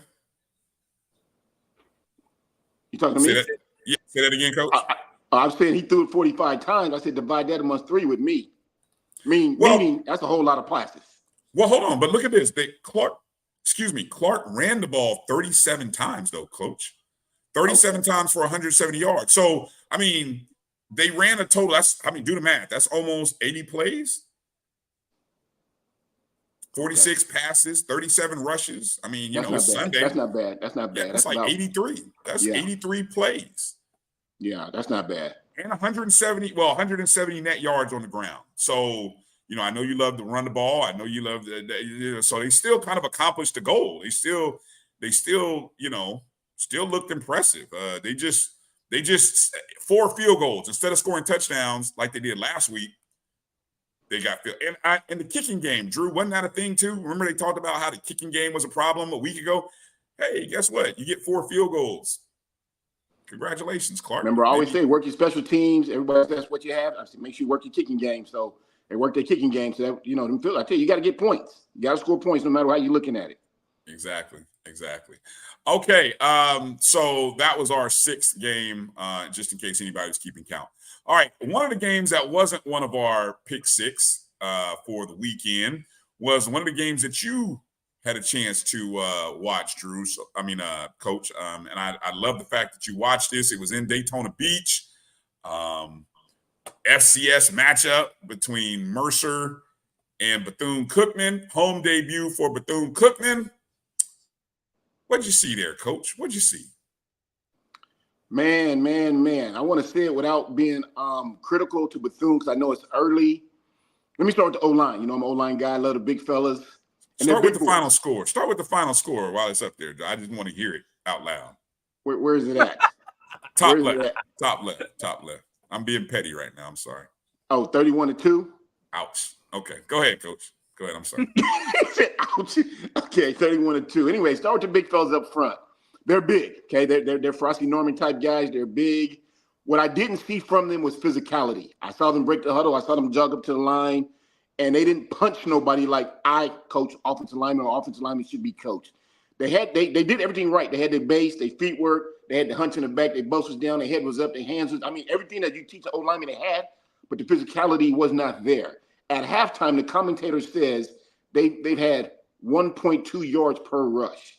Ooh. I almost choked. I'm thinking, you got your lineman is 6'3", 6'5", 6'6", well over 3+ pounds, which is, a good sized group of guys. You only got 1.2 yards per rush. The Mercer team was not bigger than them. So there wasn't no need to be scared. Like, oh, they're bigger than them. There wasn't no need to be scared. They was even across the board, okay? They didn't run the ball very well. Just established that. They didn't play offensively very well. Established that. The quarterback, I don't know who he is, but he's an athlete. He was running. He was rolling out left, right, dinking and digging and everything like that. Second quarter, I remember this distinctly. Second quarter, offensive line looked good. They made a pocket. Now, they made a pocket. You see the tackles back here, the guard center right there. The quarterback there, you can see he threw it everything he had. He threw it 50, 60 yards. He threw it, okay? Boom. Goes downfield. The receiver, fellas, he's got some speed to him. He's wide open. He's by himself. Ain't nobody even near this brother. Hits him in the hands. He drops it. Let me say it a little louder because I had to say it a little loud. Hit him in the hands. He drops it. It's 14-7. It's 14-0. You catch this ball, take to the house. Now it's 14-7. Everything turns. We have a chance in this game. Inspiration. We can fight. I tell my boys that's called difference in a ball game. He drops it. Wide open. Drops it. Like, wow. So then another thing that I remember from that game was the 2 points. Early third quarter, they came out. And they got a Polynesian kid transfer from Cal Berkeley. Came around the right end, sacked the quarterback in the end zone, got to safety. Other than that, I was like, Bethune, what's happening? Because I thought they were going to be a lot better. Once again, it's early. Like I told myself, I want to see them in 4 weeks. Did they improve? Running the ball, throwing the ball, catching the ball. We know the receiver can get open. We know he got speed. We know the quarterback can get it to him. Can they connect it? That's the thing you got to work on as a coach. And they just got to get better because Mercer was not that much better than them. Mercer ran the ball down their throat. Now, they weren't just breaking big runs like we saw that first game against Norfolk State and whoever they were playing with. Oh, boy, we just get you guys. He was just breaking them. They wasn't doing that. It was 3-4 yards in a cloud of dust, but it was steady. 3-4 yards in a cloud of dust. And every so often they might get a 7 or 10 spurt. But, and then how they scored. Ready? Come on with it. Every time they threw the ball, why is the receiver open? Threw an out route. Why is he in the flats by himself? Talk to me. Threw a deep fade. Why is he, outran the dude. Now, we know he got some speed. He outran him. House. Then another one just crossed the middle. Why is he open? You know what it reminds me of? The Cowboys. Remember Jason Witten played for the Cowboys a couple years ago? He was a tight end, and Jason Witten was always open. I'm thinking, is anybody going to cover him? Naturally, a tight end's in the game. Defensive end's supposed to cover him, or an outside linebacker or safety. He's not supposed to be uncovered. These guys were always wide open. So I'm saying, what's happening? Travis Kelce. Or hey, what it is, maybe be, Travis Kelce. How it be, but it's always wide open. Somebody put hands on this guy. So they were wide open there. So that was that game there. Next game I saw. Hold on a second. Hold on. Let me pause there. Let me let this breathe a second because the fact that Bethune-Cookman hosting home opener, right? This Mercer team already top 20 team. Are they a top 20 FCS team? Yeah, because they beat Presbyterian playoff last year. Yeah, beat Presbyterian 63-10. This was Bethune's first or second game. I forgot. Did Bethune already have a game under their belt? They played South Florida, I think. Last week. Oh, yeah. Okay. So brings me to this thought of Bethune has scored 3 points against South Florida, 2 points against Mercer. And this upcoming Saturday, they play Western Michigan up in Kalamazoo. Which is not a powerhouse team, so they should be able to play with them. You think? They're not a bad team. They're just not together. You know, you got them big boys need to be pushing that sled. You should not be getting 1.2 yards. That's embarrassing. Really, that's embarrassing. You know, and that quarterback shouldn't be scrambling around the way he's doing. And when you're wide open like that, you got to catch the ball. So those are things you got to work on. They got 2 games under their belt. So going up to Western Michigan ain't no power. It ain't Michigan State. It's Western Michigan. You know, they're not slouches up there, but come on. So I'm saying they should be able to go up there and play with them. They got 5 points in 2 games.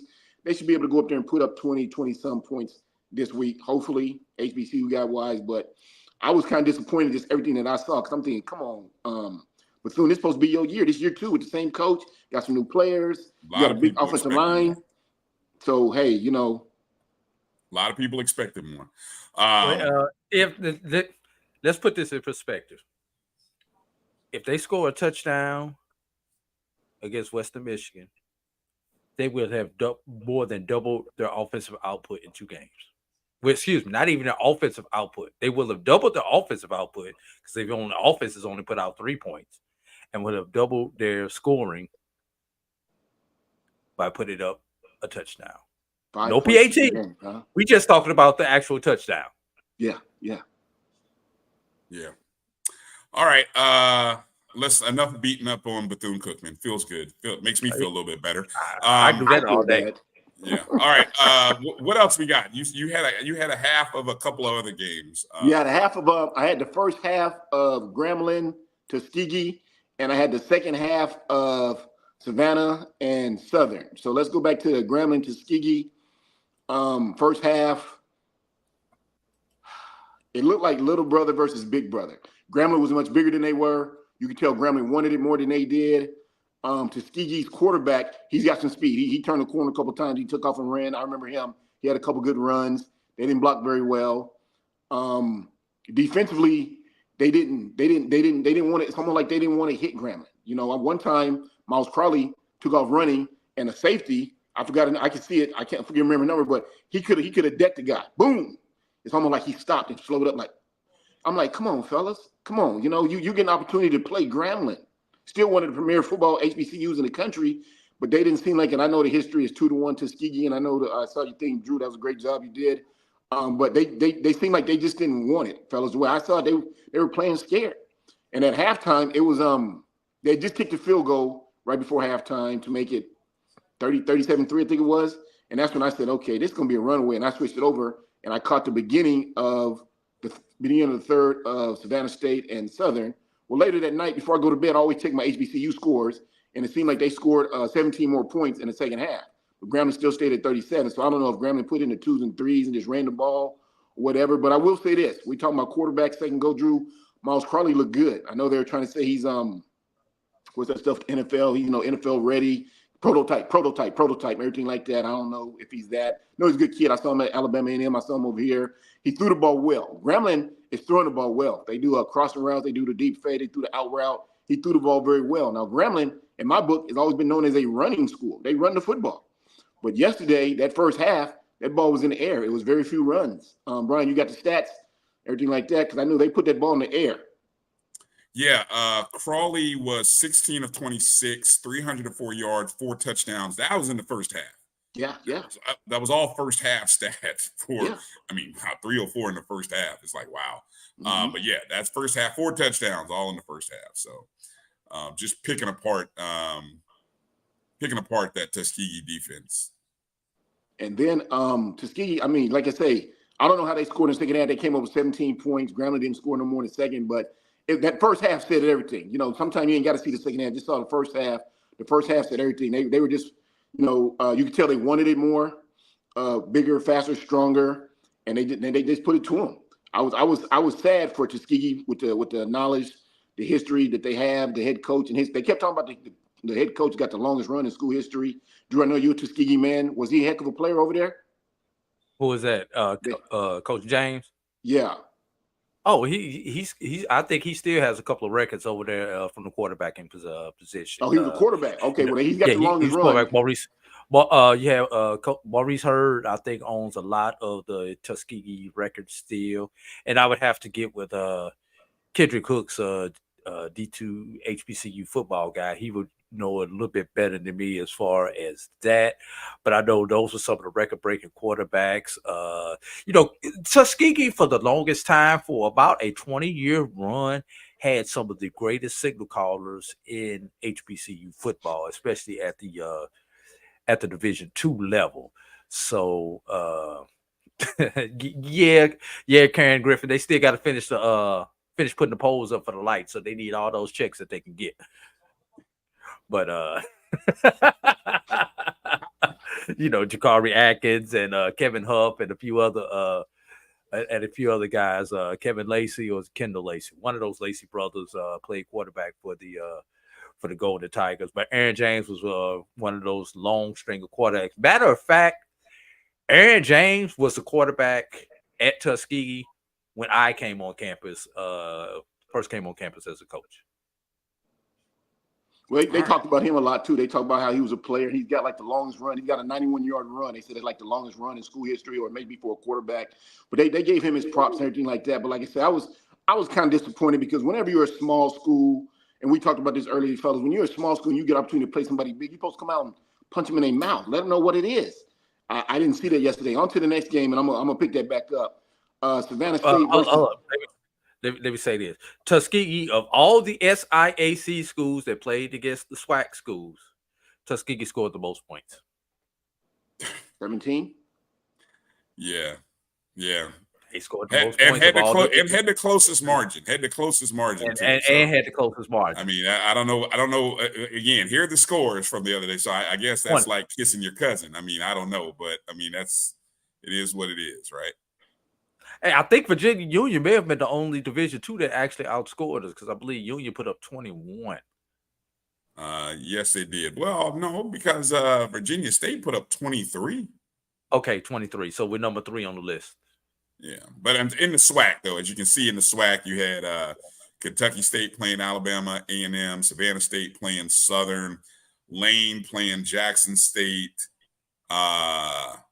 and then, as you mentioned, the Tuskegee Grambling. Oh, and then Miles versus Alabama State. So those were the 5 SIAC playing SWAC schools over the weekend. Yes. Yeah. All right, and that Savannah State Southern game, you caught which half of this game? Second half, right at the beginning when the guy was kicking off for the second half. Mm-hmm. Same thing. Savannah State, they didn't they look scared, honestly. And I'm not trying to talk bad about them. I'm just telling what I saw as a coach. They looked scared. They didn't look like they wanted to hit nobody. Southern's offense, they got a good quarterback. He's homegrown from Baton Rouge. I think he went to Southern Tech. I think, they kept saying from homegrown from Southern Tech. Number 10, I remember number 10, slender brother, throws the ball well. They do a lot of crossing routes. Their running game was simple. Dive right, dive left. So they was hitting them with the crossing routes, dig routes, pump fake, guy come across, but they weren't coming with it. They once again, to me, they weren't just playing like this. This is one of the better runs the guy had. Savannah State's only highlight. Yeah. So they looked like they weren't coming with it. They had no muscle tone. I didn't see nobody just buff, no linebacker, no O-lineman. Like I was telling you earlier last week when I saw Virginia State, they got a big lineman at 6'8", 330. You ought to look for that guy at the smaller level that's just gonna stick out. He sticks out. Savannah State didn't have that. You try to find that Mike Backer, the guy walks around with his shirt off. Even in the wintertime, he got a shirt because he just yoke swollen, his abs is ripped up. I didn't see that. I didn't see no wanting to. One time, I think I was talking to Drew or Brian about this one. It was a field goal. Southern was getting ready to go for a field goal, and Savannah State blocked it. Came across, blocked it, threw his body in there like he asked him to. Boom, he blocked it. The other guy picks it up. Now, I don't know he was outside backer or a safety. He picks it up, and the kicker does a 360. 180, my fault, 180, and goes and chases him. Now, kickers, they don't want no smoke. They're not used to hitting nobody. But he runs up to the guy where he can stop him, and the guy cuts back and gets caught. Now, most time when you see a blocked field goal, the guy scoops it, he takes it back the other way. This guy, he wasn't very fast. He was moving, but he just wasn't very fast. But you don't let a kicker catch you. That just doesn't happen. Now, the kicker didn't hit him. The kicker didn't hit him or push him, but he was able to catch up to him and slow him down where he had to cut back, and the guy got caught. And I'm thinking that shouldn't happen. That shouldn't happen. I was disappointed in Savannah State. Once again, Only thing I can say is I played small college football. Langston University, everybody know that, 95, 96. August 96, September 96, because the weekend that Tupac passed away, rest in peace, Pac. We played Grambling at Grambling, okay? We were excited. At the time, Langston was the smallest HBCU. I don't know if we still are, but we were the smallest HBCU. Our weight room was the size of a bathroom. I tell you, our football field was dirt and green and brown. They used to paint it just so we can have a nice field, everything. We didn't have good stuff. We didn't have scholarships, man. They gave us out-of-state tuition waivers, dorm waivers.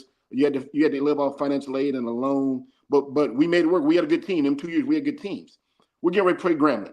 Our coach says, hey, and I use this term when we get ready to play somebody big. I says, hey, he says, fellas, we're not playing the 1996 Grambling. We're playing the history of Grambling. We're playing Shaq Harris. We're playing Doug Williams. We're playing Tank, the big fullback that played for the Rams. He said, we're playing the history of Grambling. Plus, let's not forget, we're playing, the best football coach ever. We're excited. We're excited to get to play Grambling, Langston. We get down there. And we don't have scholarships and we don't get the food they get. And they got this nice big underground state. We didn't care about none of that. We stuck together. We looked each other in the eyes and said, hey, we leaving it here on the field. They're going to know who we are. They're going to know who we are. Okay? Eddie Robinson made a comment, and it was bulletin board. He said, Langston's a good team at that level, but they're no match for the Tigers. And you're supposed to say that. You're the coach. He's Eddie Robinson. We said, okay, we're going to see. And we fought. And we fought. And we fumbled. And we threw some picks. Yeah, I'm not going to sit here and say we played a great game. But, hey, we stayed together. We believed in one another. We punched them in their mouth. And we won 29-25. Biggest game to this day in school history. Yes, I was part of that. So I don't understand. I'm not to cut you off, B, but I don't understand when people talking about, well, it's the scholarships. Or, no, it's the ability to want to. You have to want to. In that locker room, coaches coach, players play. So when the coaches go out there, your 50, 60 guys in that locker room, they got to look at each other and say, man up, kinfolk, blood, cuz, wherever you from, man up. We not going out like that. We're going to hit these guys. I didn't see that yesterday. Can I ask you a question, Coach? Talk to me, kinfolk. Can we stay on the subject, Bryan? Oh, for sure. That's where I wanted to go. So I'm glad Coach kind of moved the conversation that direction. And he didn't even read the show notes, so he doing a good job. Well, we talked. Thankfully, we talked earlier, and he remembered. But go ahead. Yeah, but seriously, Coach, let's just start off with the coach's mentality. You know deep down as a coach, good doggone well, you really do not have man for man the talent that your opponent has because of those things that you say. And even if you do have it in your first 11 or the top of your 2 deep chart, as you go down your 2 deep chart, that other team is going to have more depth than you will. Because usually what happens in games like this, a lot of times the ones are very similar. The ones can play with the ones pretty much anywhere. Mm-hmm. What the difference tends to be is the 2s and the 3s. That team that's a level above, their 2s and 3s are on the same level as their ones. Where when you're on the smaller level, your 2s and 3s, there's a drop off between 1 to 2 and 2 to 3. They're at those levels on your depth chart for a reason. So when you're in the coaches meeting rooms or film studies or whatever, you talk a good game. I need you to talk to reality. What is the real conversation that you are having as coaches on how we are supposed to win this game or stay in this game? Go ahead, Coach. 2 sides. Once again, like I just said with my Coach Johnson, when he looked at he had us on the field, he said, fellas, we can make history here. Biggest game in school history. It's up to what you guys want to do. And he said, we as coaches, we're going to get you ready to play this game. But it's up to you guys for full court because you the one have to go on that field. So all week long, we knew what we was getting ready to do. We knew we wasn't going getting them buses and drive all the way to Graham, Louisiana and just lay down. We had a better team than that. And then our coaches did a good job of getting us ready. Okay, they really, really did. Okay. Now, on the other side of that, I've been in coaches' meetings. I've been a part of staffs where coaches shut the doors and they make sure ain't no bugs and make sure ain't nobody looking. They're like, hey, let's just play the ones for the first quarter and then get everybody else in there because we won't get nobody hurt. It's a long season. And me, I'm still an assistant. I'm in year 3 or 4. And I'm thinking, what is that? What is that? You know, we're just gonna play. We'll play the starters, and we'll get them out at first quarter, and we'll go with the 2s and 3s, and we're just gonna run the ball, and let's don't get nobody hurt. And I'm thinking, I'm still a young assistant. I'm in year 3 or 4, but I'm still thinking to myself, what is that? Okay, if we can't play them, coach, then tell the AD, let's don't do that. What they say, all money not good money. Let's don't do that. But if you're gonna suit up, you're gonna put them helmets and shoulder pads on, be prepared to play anybody. And let's just be 100. I love black college football. That's why I've been with you guys 2 years now. I've been got my hand up saying, hey, I can do this. Somebody hire me. But from Langston to the biggest school out there, FAMU, I think you guys got the biggest school, right? And we're just gonna say from Langston, FAMU. A&T is actually the largest. Okay, A&T. Okay, you like you just said, the ones can play with anybody. So ones can play with anybody. Scholarship not, we can play with anybody. That's black college football. 2s and 3s are a big drop off, yes, because you might have your center for your ones. He might be 6'2", 290. The next center might be 5'11", 255. So yeah, it's a big drop off. Okay, but you got to get them ones ready, and you still got to get them 2s because we got this thing called injuries. It happens. So as a coach, you have to look your guys and heart check them. And yeah, you have to use explicit lyrics sometime. I'm not going to say it now because I don't want to get nobody no trouble on the show. But sometimes you have to drop them 4-letter words. And it happens. Go back and watch my YouTube, and you'll see when we were losing at halftime, and I got everybody in the locker room. People still talk about that to the day, like, oh my God, cool. But I got their attention. We woke up. We won that game. But you have to do that all week long. You're getting ready to play somebody special. You're getting ready to play somebody. I thought I had this taken care of, fellas. I'm sorry. You're getting ready to play somebody special. So you as a coach, that's your job to get your team ready. That's why they hired you to be the head coach. Get your boys ready. And then you got to go to your assistants, get them ready. And it goes down and down. Coordinators, quarterbacks, running backs, O-line. Got to make sure the O-line's ready. So yeah, we saw. Go ahead, buddy. I was gonna say we saw it on the non-HBCU level yesterday when we saw Northern Illinois beat your Notre Dame Fighting Irish, Brian. Yeah, we saw the emotion that went into that. Biggest game in school history, and I'm glad it was 2 brothers that was competing against each other, everything like that. But that's what I'm talking about. And you heard the coach say, he said, "I just preached all week long, fellas. We can do this. Yeah, we can do this, fellas." So let me ask this: when you see these scores, and you could either look at it from the D2 who had to play up, or the FBS, whether it be FAMU, Alcorn, Texas Southern, who had to play up.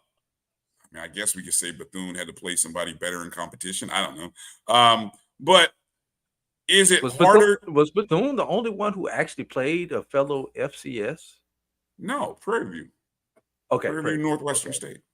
Okay. And actually Valley and Lamar. Lamar's FCS. Yeah. Lamar's FCS. All right.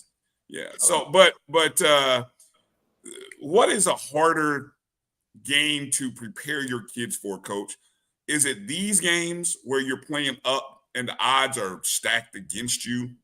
Or is it the conference game that sets the table for you winning a championship? And maybe the answer is they're both hard. And if so, fine. But it would seem like these are the games where they're the program. I want maybe not program builder is the right word, but maybe the brand builder. This is the game that sort of puts your brand on the map, your program on the map. What's your take there? Well, let me say that getting ready for no game is ever easy, because if you're getting ready to play somebody smaller than you, you're in FCS, you're getting ready to play at D2 or NAI and you lose, that's embarrassing. People are going to talk about it for weeks, years to come. And if you get ready to play somebody bigger, it's that one thing. Well, it was to be expected. They had more scholarships. They got a better weight room. They got better training facilities. Coach. That's why we're in this business, to help young men get better. And on that particular day, no one wants to lose to the I call it the little brother. Okay, you don't want to lose to the little brother. He's smaller than you, so you take him to the backyard, beat him up. Okay, and then when you're in the FCS and you're playing the big guy, you want to make a name for yourself. You don't want to just lay down. You want to throw them punches. You want to let them know, hey, we're here. Work the kicking game. Run the ball. Hit. Even if you got to put some laundry on the field, you want them guys on the sideline scratching like, hey, these guys came to play. So yeah, Brian. Hopefully I answered your question right or wrong, but there's no easy way to get ready for a game, but it's up to that one up front, the head coach. That's that hat. The head coach to get his team ready to play. I do want to say this real quickly. I hope I'm not going off. I'm disappointed in us as HBCUs because last week we played some team played some big boys and got beat up. Called them the homecoming game, homecoming queen, where we got walked down the street, kids smacked on the butt, and got a check. And we sitting there, I got a check. Then you turn around this week and you beat up on the little brother. Come on, man. Come on. Not cool. We all still HBCUs. Yeah, I got more than you. I can get you. Once we get to half 100, shut it down. Them scores, some of them scores. Hold on, Drew. Let me. I'm just talking from Farasi. Some of them scores had tears in my eyes. I'm thinking, why? Why would you do them like that? You didn't do that last week. You got pimped last week. Where my money? You got that real money, daddy? But then you want to go beat up on the little brother? Come on, man. When you get to half 100, shut it down. You good. Shut it down. All right, now, Coach, there's a couple different philosophies with that. You know, obviously, you should be pulling your ones once you get out into a comfortable lead, especially into the second half. You know, most people are going to play their ones. You may let them get one series in the second half and then start playing your twos, just so they get into that rhythm coming out of halftime, et cetera, et cetera, et cetera. But is it fair? And these are questions that we as coaches have to battle. Is it fair that when I put my number twos in, I don't expect them to perform as ones? Because how am I going to evaluate them to see if they really can handle the pressure as a one? Or, you know, is it fair that we're gonna run the ball 30 times now, even though we've thrown the ball 50 times to get that big lead? Is it fair to those guys because we're not doing things that are characteristic of us, that may be stuff that we have practiced and everything? Because I've had to face it as a basketball coach both ways. I've been the guy who's been up and blowing somebody, and people are like, why y'all still pressing? Because we don't know how to do anything else. That's all we know how to do. All we know how to do is press, cause turnovers, and fast break. We don't know. Zone is not in our vocabulary, you know. So I've been that coach, and I've been the coach on the other end. Like, oh God, can this clock go any slower? You know, please. All right, bro, you done proved your point. You are better than us today. You have proved your point. I've been on both sides, and as coaches, we've all been on both sides of this. Yes, sir. If you haven't been on both sides of this equation, you have not coached. Yeah, hey, you said it right. You said it right. You said it right. Been on both sides of the equation. Now, hopefully, I can answer that question real quickly. As a coach, and you two are coaches, we know the 2D. So I know, Drew, you the starting point guard. Bryan, you the shooting guard. I'm using your term, basketball. So and you are 1 and 2. But if I see 23 and 35, then I know he took his starters out. And if I can't stop those guys, then I got to get better as a coach to get my team better. In my terminology, Farasi Norman starting quarterback, he's wearing number 1. AD's the starting receiver, he's at 88. Bryan's my tight end at 55. If I see them out and I see 7, 15, and 22, then I know he took his starters out. And if we can't stop you, then I can't get mad. I just got to get my team better. Once again, I've been on both sides of those coins. I've had a couple presidents call me and say, I'll never play you again. You ran to score. And I said, no, sir, I did not. I said, tell you what. I said, do you know math? Do you know football? Some of them do, some of them don't. I said, go back and watch that film. Tell me how many times you saw the ball in the air, how many times you saw the ball on the ground.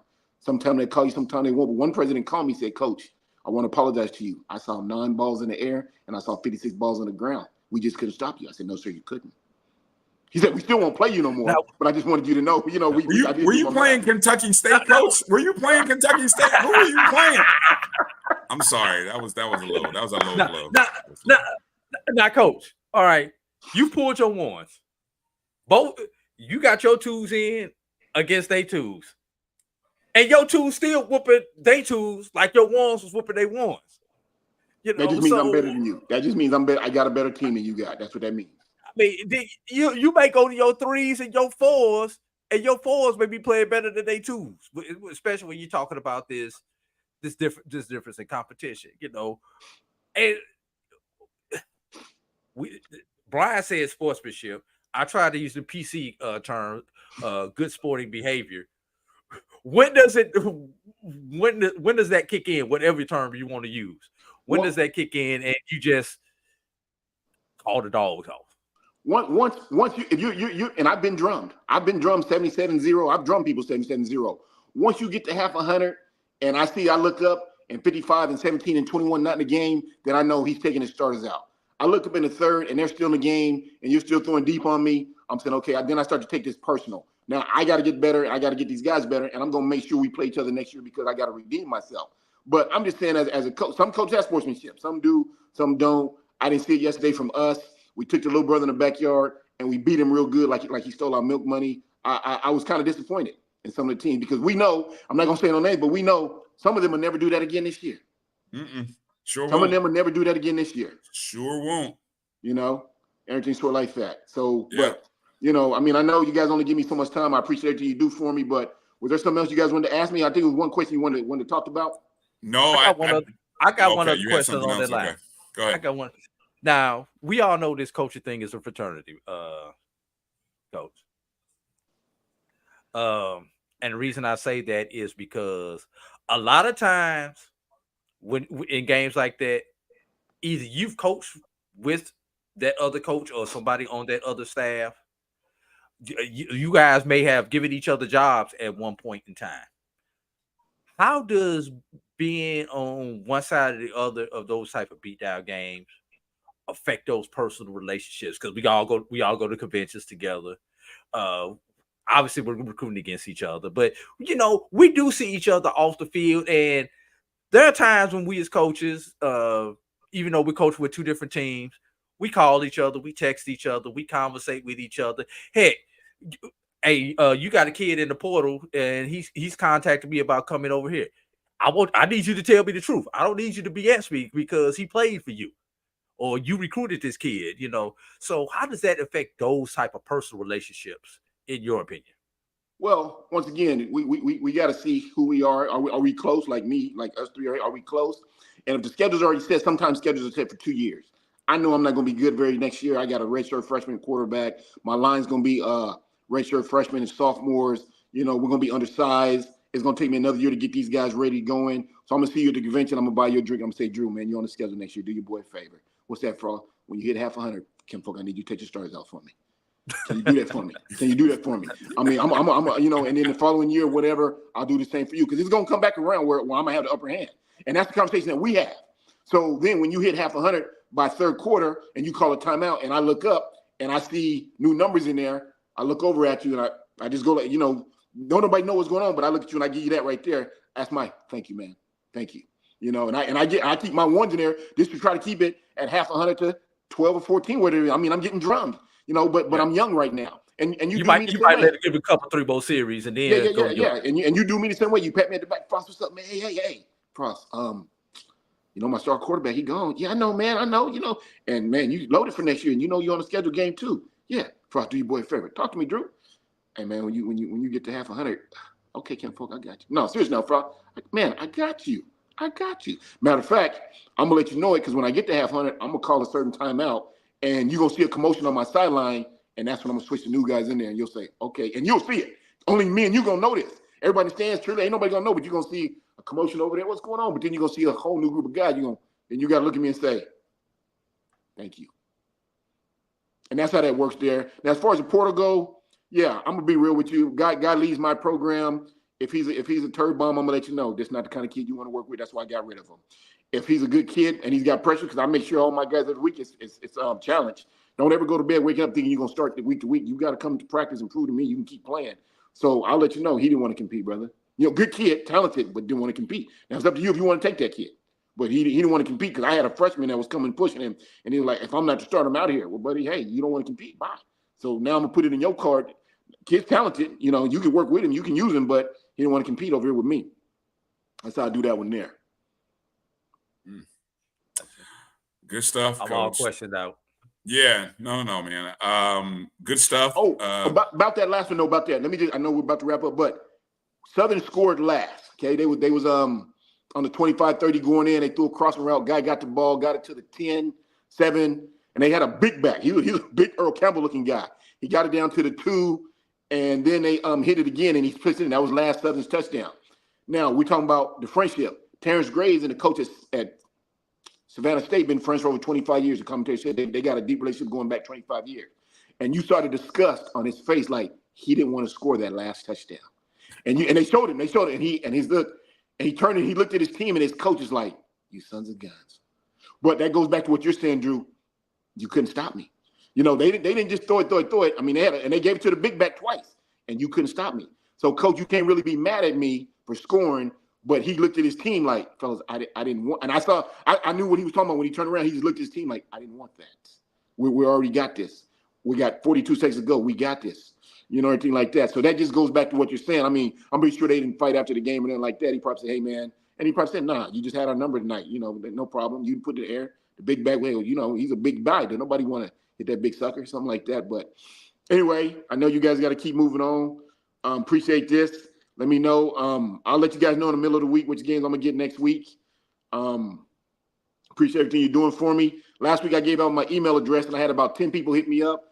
And tears came to my eye because I got some followers, fellas. I had a lot of people saying, Coach, need to get you back on the sideline. You know, need to get you back. I'm supporting you. I'm praying for you, everything like that. So, BF, that goes with what you told me last year when you said, hey, Coach, it wasn't your time yet.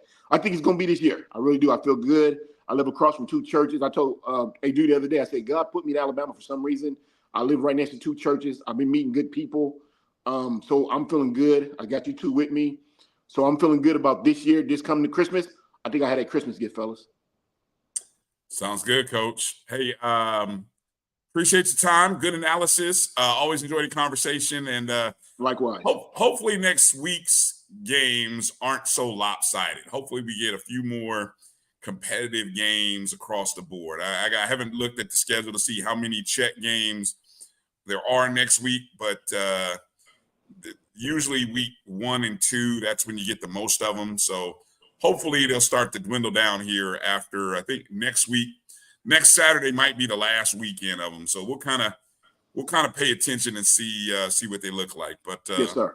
Yeah, we'll be in touch, Coach. Kind of give you the schedule for next week. We're going to talk about that here coming up shortly of the top games for next week. But appreciate you always. All right. Hey, I appreciate you guys too. Be safe. Be in touch. All right. Be well. All right, Coach. All right. Again, Coach Farasi Norman. Make sure you hit Coach up on X.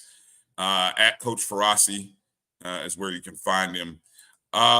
We showed during the show some of the other scoreboard. I want to mention some games that just missed outside of our pick 6. You had Fayetteville State's 35-31 win over UNC Pembroke. I think that's the second year in a row that they beat UNC Pembroke, if I'm not mistaken. Yeah, and I've got a highlight of that for that one, but as you keep because that one came down to the wire, if I'm not mistaken, right? Didn't it come down to and I think I've got the highlight for that one the way I just saw it, courtesy of Chris Ferguson. Here we go. Is this the one from that? Okay, so this was on that. City. Yeah, this is the City. Wrong one. Yeah, I was gonna say wrong one. Elizabeth City. You said Fayetteville State. I thought I had a Fayetteville State highlight saved. There it is. That's it right there. That was right there. Oh.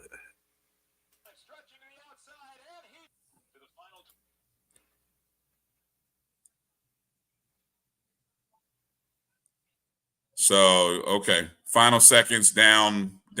Looks like they were down what 3 points, 31-28. Yeah. Yes. It's a good win. It's a good win for now. And I heard you mention this on the show. Fayetteville State, now they get a chance to go play Valdosta State. That's a must win. Yeah. Last year they were in a similar situation, I think, where they beat Pembroke. And then I don't remember who it was, the opponent was last year, but it was one of the Carolina schools, like a Lenore Rhine or Wingate or something along those lines. Yeah. You know, and look, that's where Fayetteville State wants to go. Now that win would go a long way for Fayetteville State and the CIAA.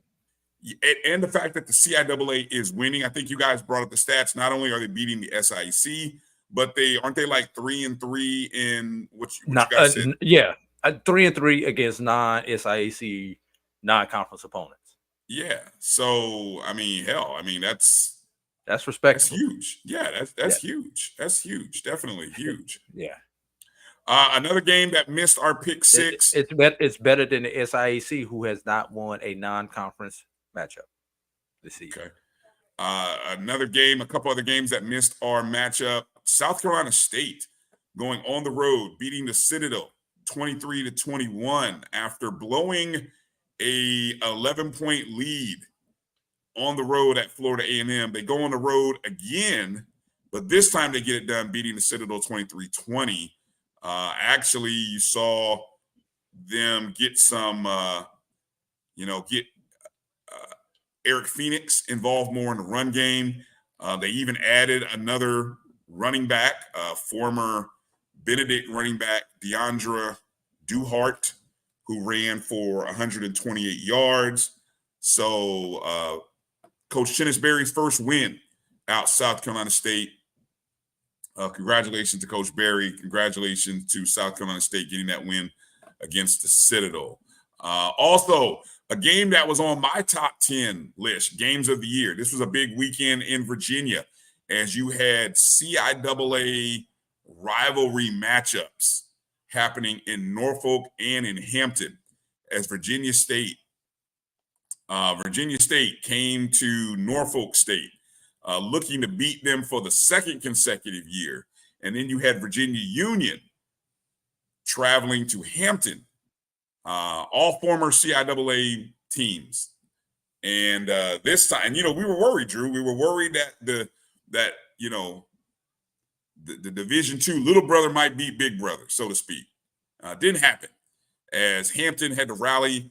I believe Virginia Union was up 21-12 at one point in the third quarter before Hampton scored 3 consecutive times, including 2 fourth-quarter touchdowns, I believe, by Elijah Burris to get a 33-21 victory over Union.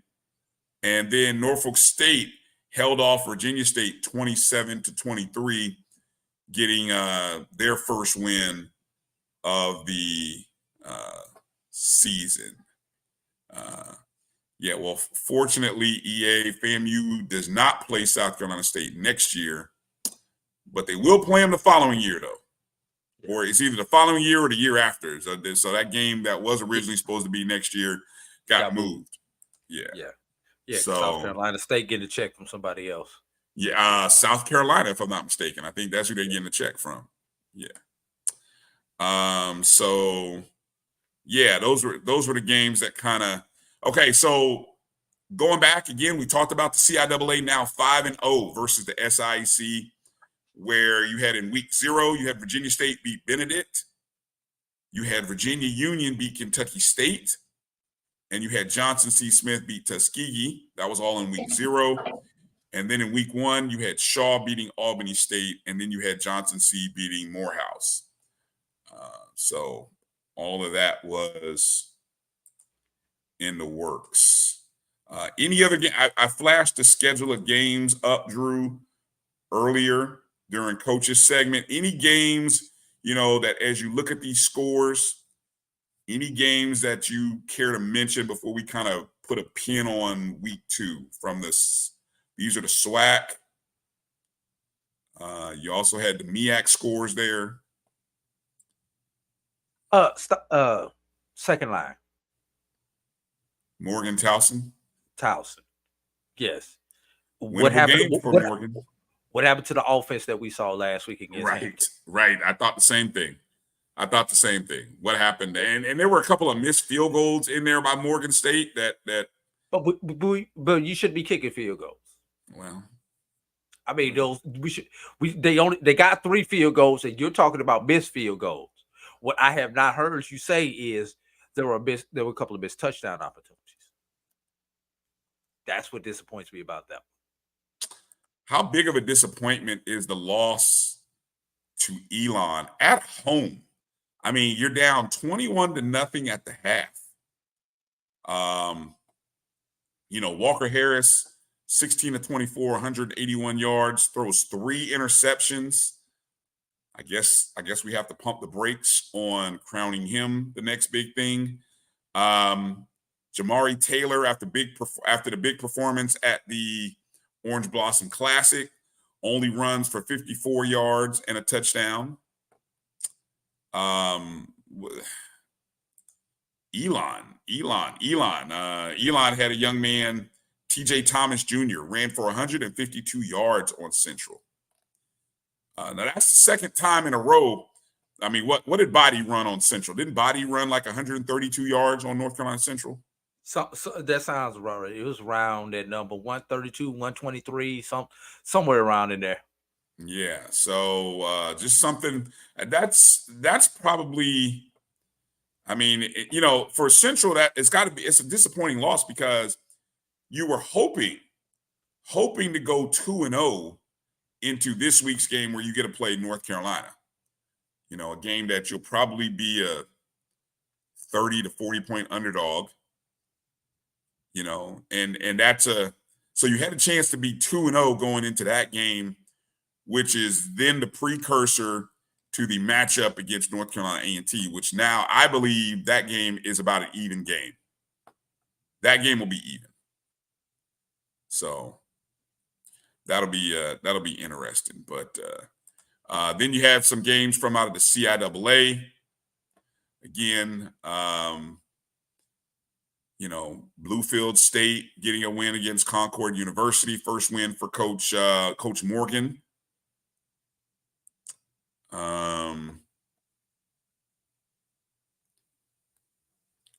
Livingstone get a win over Virginia VUL. And then out of the SIC, of course, you got the scores there. Again, this was one of those weekends. I will say this. How about Kentucky State? I want to mention two things I want to mention out of Kentucky State, Alabama A&M University. Obviously, Kentucky State last week played Division II Virginia Union. They scored first, then drew. They gave up 69 consecutive points, losing 69-7. Saturday, they did the opposite. They gave up 49 consecutive points to Alabama A&M before they scored 7 points at the end. So there's a stretch, Drew, where that's 118 points consecutively given up by Kentucky State over 8 quarters. Damn. That's all I can say to that. And speaking of Alabama A&M, we got to say, I want to say congratulations there to Coach Connell Maynard, who got his 100th win, career win at Alabama A&M. No offense, but doesn't it feel like Connell Maynard has been around long enough to have more? But when you really look at how long he's been coaching, that's about where he should be at. Well, it just feels like he's been coaching longer than enough to get those 100 wins. Between when you're talking about Winston-Salem, what was he at, Hampton? So Drew, he's been, but see, think about it, Drew. He's been coaching now for consecutively. This is his 15th consecutive year, if I'm doing the math right. Right. So 100 wins, his career wins. Of course, at Winston-Salem, where he began his head coaching career, he went 45-6 in 4 seasons there. So that's almost half. Right. Well, and then he spent 4 years at Hampton, where he went 20-25. This is while Hampton was in the MEAC. Then, after leaving Hampton, he came over to Alabama A&M, where he is now 35-27 in now his 7th season, which Alabama A&M was one of the few schools that played 5 COVID games. Like during the COVID year, they actually got games. That's how they won the national championship. That's how they won their SWAC championship that year. So everybody in the SWAC played except for Alcorn. Yeah, except for Alcorn. Yeah, and this was before Florida A&M and Bethune joined the conference. Correct. So 100 career wins for Connell Maynard, and yet there's still people who think he's on the hot seat. I'm just saying, 35-27 at Alabama A&M is pretty doggone good. But I guess we live in a show me now. What have you done for me lately? Period. I guess you got a bunch of people from Missouri. Show me state. Yeah, show me state. All right. Let's take a short break, very short break, because after the break, we want to spotlight some of the games up ahead, maybe even point out some of our picks is, I need your help, Drew. I need you to go through. I need you to highlight our candidates for our top 6 performers. So I need you to take a look at the show notes. I need you to let's highlight some names. Who are our top 6 performers from the weekend? Look at the games for the upcoming week, and then we got a special announcement that we're gonna make here at the end of the show. So hang in there with us as we're coming close to the end here on the BCSN Sports Wrap, right here on the Black College Sports Network. We'll be back in just a moment. Choice Hotels is a family of brands that helps you get the most for your money so you can be any traveler you want to be. You could be a free hot breakfast hero at a comfort hotel. Yes! That's how you waffle. Mister, this script got a plot twist at a Radisson Hotel. A business big leaguer. Go for key. Even the ultimate pool float inflator. With 22 brands and the best value for your money, Choice Hotels has a stay for any you. Book direct at choicehotels.com, where travels come true. Gotta get the corners.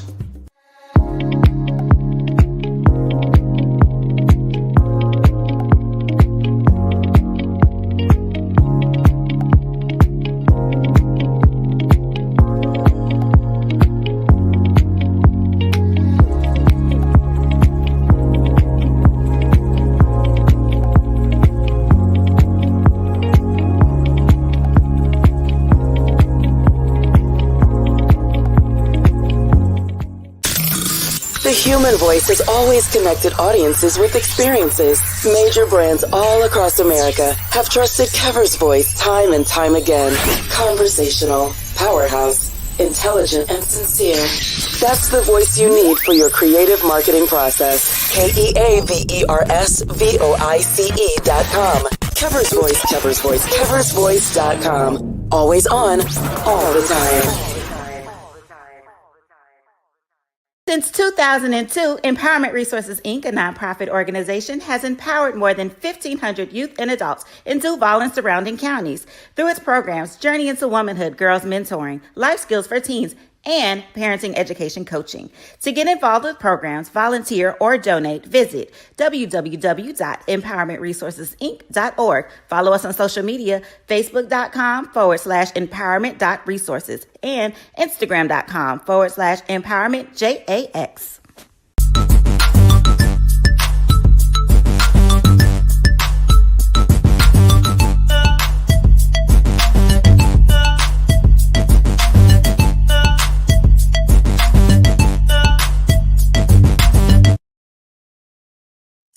All right, welcome back to the BCSN Sports Wrap. Bryan and A.D. here. Drew, I need a play for the night. You got Rams and Detroit. See, Brian. Here's the problem. You don't when you say Rams. Oh, I'm sorry. It's too emotional for me. So I cannot, with a clear conscience, give you a play on anything involving the Rams. All right. That's fair. So anybody in the chat room, if you have a play for the Sunday night football game, I could use a winner. All 3 of my teams lost. My 2 college teams lost. My NFL team lost. I'll be wearing black to school tomorrow in mourning. Yeah, it's one of those nights. Lions are at home, -5.5. Over under is 53.5.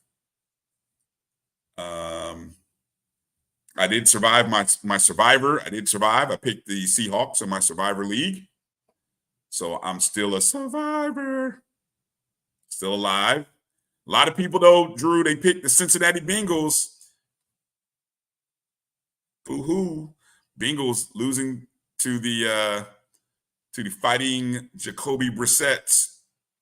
The Patriots. Bet on black. Gerard Mayo. Jacoby Brissett. All right. Good to see the brothers get it done for New England. Everybody thought they were going to go to Cincinnati and get beat. Well, that lost. Also in the picks contest, HBCU FCS pick 5. I went 3-2. I somehow I didn't think I picked Miles to beat Alabama State, but I think I did accidentally. I don't know if it's accident. I think I thought because of the injury to two Third string quarterbacks. quarterback. Yeah, going to the third string, I thought Miles was going to show up, and they didn't. Didn't do a good job. So I lost that one. And then I think the other game I lost was I actually thought Morgan State was going to beat Towson. I think I did pick that game. That was my, I could have gone like a lot of people did this week, and they went with the chalk. They went with the FCS beating up on the, picking Rice over Texas Southern. And I was just like, come on, where's the fun in that? But, the fun is in the winning. The fun is in the winning, but, so whatever. I won't make that mistake. If this was a financial pick 5, then I bet you would change your philosophy. You're right. You're so right. You're so right. Mike Road Dogg said Gibbs to outrush Montgomery tonight. I got to look and see what that if there's a prop on that. Appreciate the lookout on that, Road Dogg. Okay. Yeah, definitely, Coach. My Seahawks for 1 week got it done against a rookie quarterback. The only rookie quarterback to win this week, Drew, was Caleb Williams of the Chicago Bears, getting the win over Tennessee. They mentioned a stat. He's the first number 1 overall pick to win as quarterback, and I forgot the number of years, but it's been a god awful long amount of time. But he's not your typical number 1 draft pick, because that was really Carolina's pick that they used to get him. Really? Yes. It's not most number 1 quarterbacks do not go in a situation as good as the Bears. Not that the Bears were spectacular, but they were not in the position to draft number 1, which means they had a few wins. Okay. All right. Top performers for week number 2, Drew. Do we have 6 of them? Who do we got? Oh, I was supposed to come up with that too. I've been picking the games. I didn't know I was supposed to come up with the performers. Okay. You're doing the games. I will pick 6. That's fine. I know who better be on the list. All right. Tell me who better be on the list then. I can give you 2. I'm listening. And I can't remember. I can't think of the names right now because I lost my show notes. Quarterback from Shaw. Christian Peters. Yes, he is one of the 6. 6 touchdowns, 20 of 42, 322 yards passing, 5 passing touchdowns, 2 INTs, 14 carries, 75 net yards, and a touchdown rushing. Great day for Christian Peters. Who else? Running back from Florida Memorial.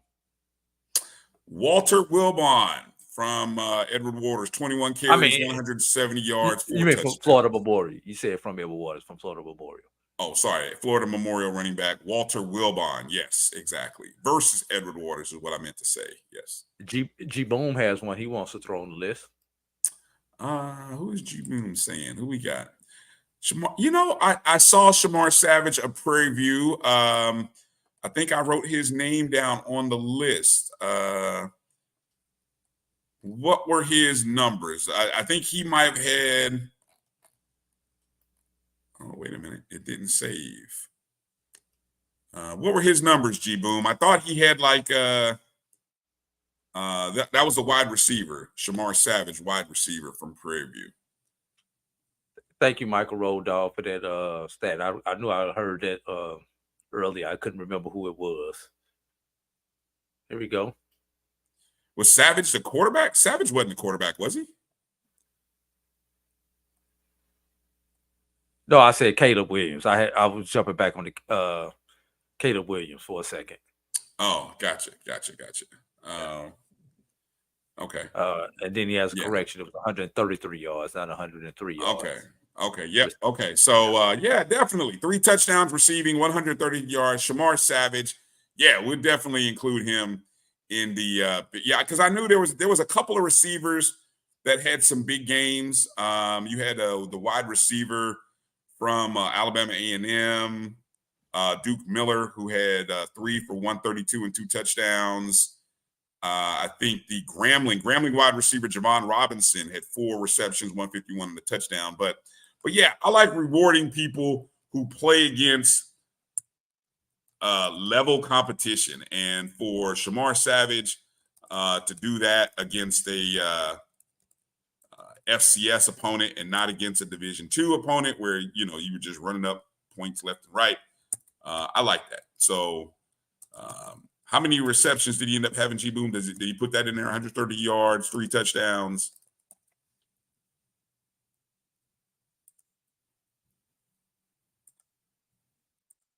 I'm just highlighting here. Let me check. 1 touch. Okay, G-Boom, you're all over the place. Give me the stat line. See, I'm not pulling up stats here. So now it's 1 touchdown. What is it? 3 touchdowns, 1 touchdown. What's going on here, G-Boom? Come on now, help me out. 6 receptions, 133, and 1 score. So not 3. All right. There we go. That's all right. So I think we got that. Shamar Savage in there. 6 for 133. Let me make sure to include that here on the list. 6 for 133 and 1 touchdown. I like that. 6 for 133 and 1 score. Can I get one? Can I get a special teamers? Sure. Yeah, I hope it's who I'm thinking. I don't know if it's who you're thinking, but I'm going with Tiant Weiss of Albany State. Had 3 kickoff returns for 149 yards, including an 88-yard return, which was for a touchdown. Did they losing effort? Oh, see, there we go. There we go.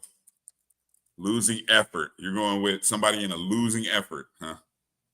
I mean you got to admit that's a pretty good line. In addition, he had 5 receptions for 23 yards, and on the ground he had 9 rushes for 20 yards. So he was an all-around player for the Golden Rams. For Albany State. Yes. All right. So he's a wide receiver / kick return specialist, right? Yeah, he's a running back, actually. He's running back. All right, give me the name again. T-I. Let me find it. I want to make sure I understand. Tiant Weiss, W-Y-C-H-E. Okay. All right, good job. So that puts us at 1, 2, 3, 4, 5. I feel like the 5th one has to be Howard's kicker, Dylan West. I feel like when you kick a game winner from the same location where you have missed 2 previously in the ball game, like the only reason the team is not ahead is because you've kind of missed these 2 previously, and to do it with the pressure of the moment, you've missed 2 and an extra point, and you get up there and you nail a 37-yarder, because we can't call it a chip shot, Drew, right? Because he missed from that distance or shorter already. So I think Dylan West of Howard deserves the other pick 6-pack. What do we call this? 6-pack or 6-pack? Because now we have the pick 6, but we can't have 2 pick 6s. We got a pick 6 and a 6-pack. This would be a 6-pack. All right. So again, okay. So here we go. Finalize it now. The BCSN SportsWrap 6-pack of performers from week number 2 are Shaw quarterback Christian Peters, Florida Memorial running back Walter Wilbon, Prairie View wide receiver Shamar Savage, Albany State running back / kick returner Tiant Weiss, Howard kicker Dylan West. And if I was going to add, how do you feel about adding Southern quarterback Savion to Sept, coming in off the bench, replacing Noah Bodden, throws 17 of 29, 316 yards, 3 touchdowns. Yes, it was against Savannah State, but I think Southern fans are actually probably excited about this upcoming week's game against Jackson State, more so than had they not had T-Set throwing and doing what he did. Is this Southern football without a quarterback controversy? It is not. Okay. So let's include Savion Tissett, if you don't mind. Can we do that? Sure. Gotcha. So it's our 6-ish pack. No, that's oh, six. that's 6. Oh, I That's thought that six. was almost 7. Okay. No, that's 6. Yeah, we're good. We're good. Now, honorable mention, maybe the best run of the day, the best run of week 2. Go back and look at the highlights of Alabama State running back DeQuan Kinsey. His 65-yard touchdown against Miles is absolutely ridiculous. The number of broken tackles in a 65-yard run, I think, was about 6 or 7. Pretty damn impressive. A definite top 10 moment. All right, Drew. Let's go to what of our games for week number 3 or week 3-ish. Do you have the sheet? No, you do not have this. Yeah, you have it. You have access. If you pull up the ranking sheet, you'll see the ones that I've highlighted. But I'll quickly go through them and then we'll weed it down. All right, gotcha. Let me see. Which order? Which tab do you want me to look on? Sheet 1. Okay, sheet 1. I got you. Okay, September the double stripes around them. All right. Game 1 that I am going to I'll put my cursor on it so you can see it with me. Gotcha. All right. Game 1 that I am going to highlight is Allen and Livingstone. Why Allen and Livingstone? Why Allen and Livingstone? Yes, why? Why Allen at Livingstone, Drew? Why? Oh, why? Please tell me.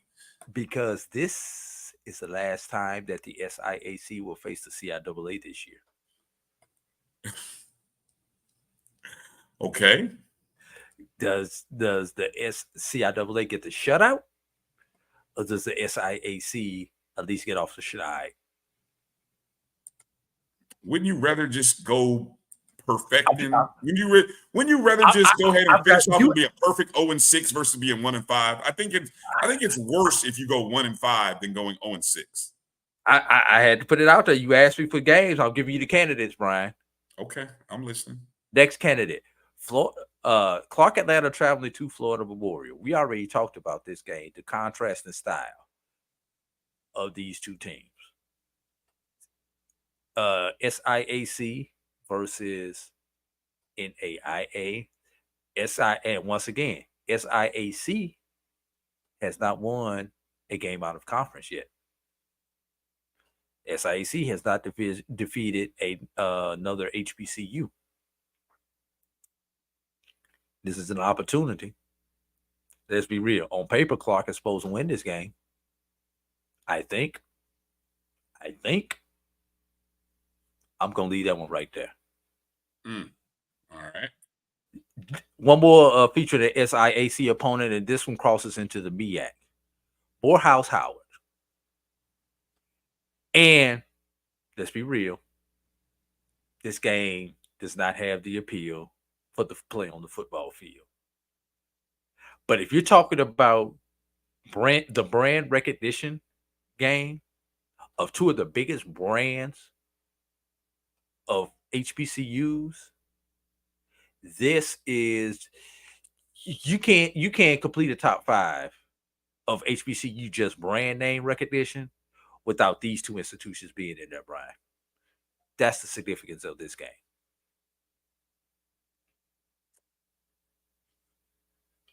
Okay. Just the brand recognition of Howard, Morehouse.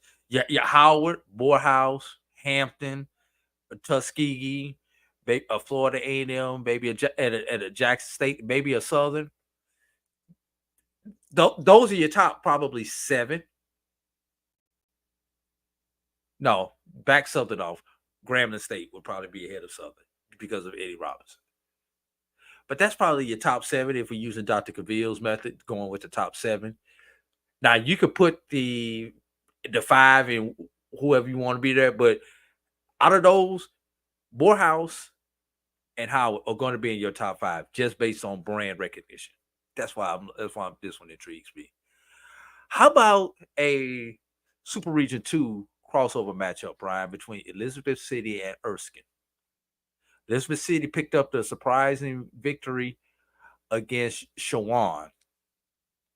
So this one, once again, goes a long way in helping the CIAA get those style points that they need when it comes to regional playoffs later on. But the game featuring this is going to be the game of the week on the Division II level has to be Fayetteville State traveling to Valdosta State. Oh yeah, Valdosta State, coached by former Texas Southern standout Tremaine Jackson, who coached and played at Texas Southern, against Fayetteville State, who, say what you want to about Fayetteville State. Fayetteville State's always hanging around the top of the CIAA.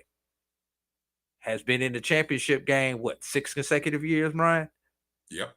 So this is one of your current blue blood programs of the CIAA going against one of the top programs in the Gulf South. Yes, this game has a lot of should have some cachet on it, despite it being a non-HBCU matchup. Okay. All right. What about what they call it, Brian? The Battle of the Bay, or but the game in the Tidewater? It's the battle. I think it's battle of the Bay, I believe is the phrase. Yeah, but this game in the Tidewater, Brian, Norfolk Hampton. After both teams playing at home against their Division II rivals within the state, now they face up against each other. You have a interim coach at Hampton versus a coach at Norfolk State, who people say is on the proverbial hot seat. A victory by either one of them would go a long way in determining who may be around for the 2025 season. I think also can I add a little intrigue about the matchup here? Sure. It's really been dominated by let me see, I'll make sure I'm reading this schedule right. The last 5 meetings, now these teams have met. I've got a series of records that go all the way back, even, at least to 2007. And obviously these are CIA rivals, so this history runs deep. But over the last 10 matchups, 6-4 in favor of Norfolk State. But what I was saying about the last 5 years, Drew, the road team has won this contest. Last year, it was at Hampton. Norfolk State won 31-23. So that was the 5th consecutive year.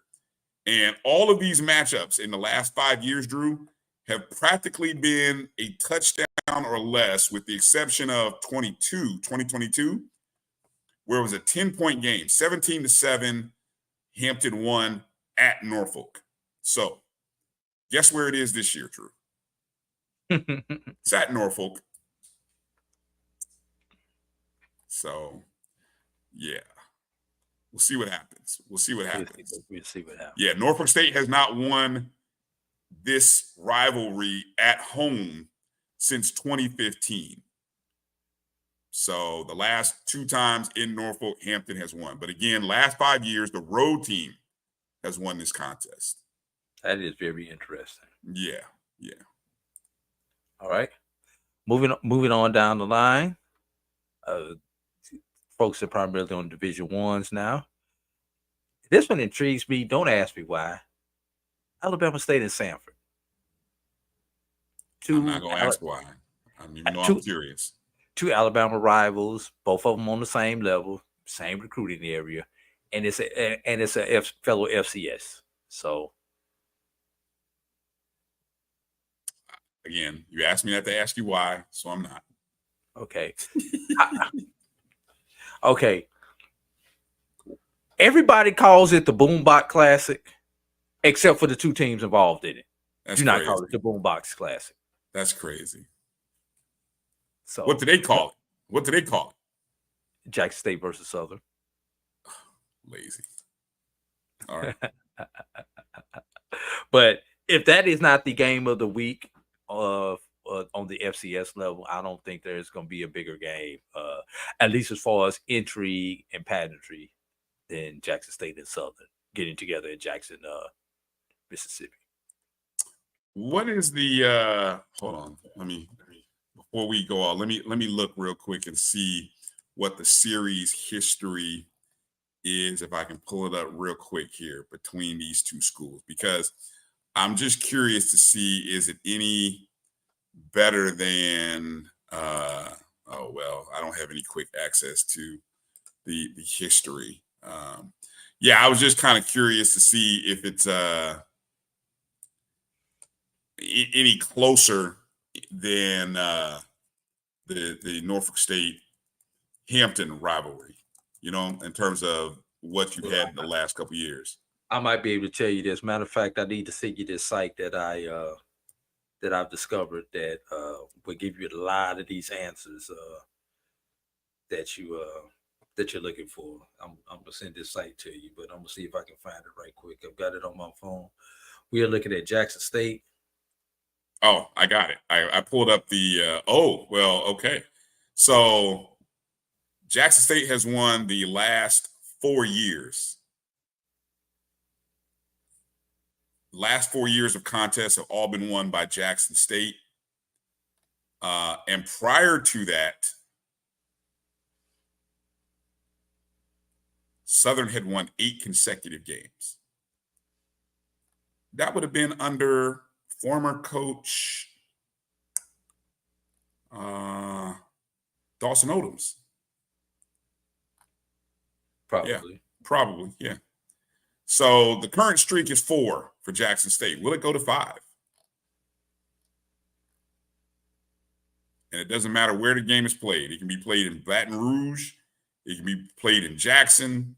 Doesn't matter. Last 4 years have all gone to Jackson State. So, okay, this is unofficial, but from the site that I'm looking at, and this is collegefootballresults.com. There have been they have 69 recorded matchups of Jackson State versus Southern. Southern leads the series 36-33. Yeah, I'd say that's a pretty good rivalry. Yes. Yeah. And I'm going to text you this site. This is a very good site for you to have in your note.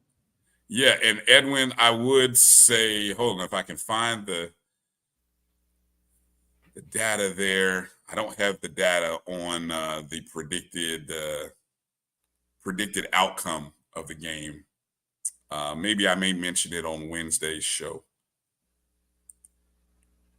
Yeah, I don't have it, but no, 36 and 33, that's pretty doggone good. Does Southern have a chance? I don't know if Southern has a chance or not. Jackson State is supposed to be so doggone good. I would think Southern doesn't have a chance, but that's why they play the game.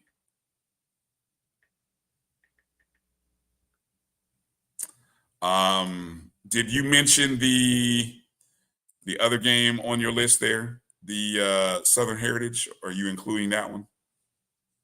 Yeah, I'm putting it in there as a possibility. Let me give you a reason why I think that's interesting. I'm curious to see what you say, but I'm going to tell you why I think that's interesting. Two teams who have been on the opposite spectrums in 2 weeks of big wins and bad beatings.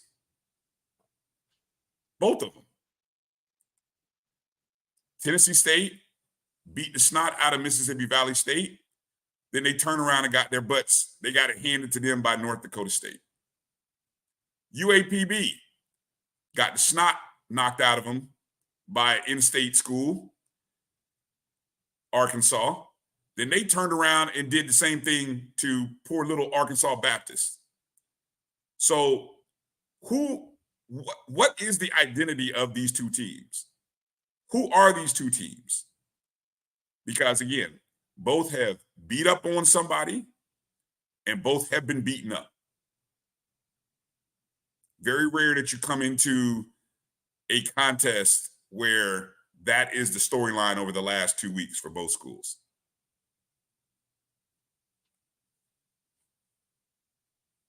So what was your angle? Has Southern Heritage Classic been the Southern Heritage Classic since Jackson State dropped out? Yeah, hey, probably not. I'm just gonna leave it right there. Are you not? I'm gonna leave it right there. All right. Look at you. Messy.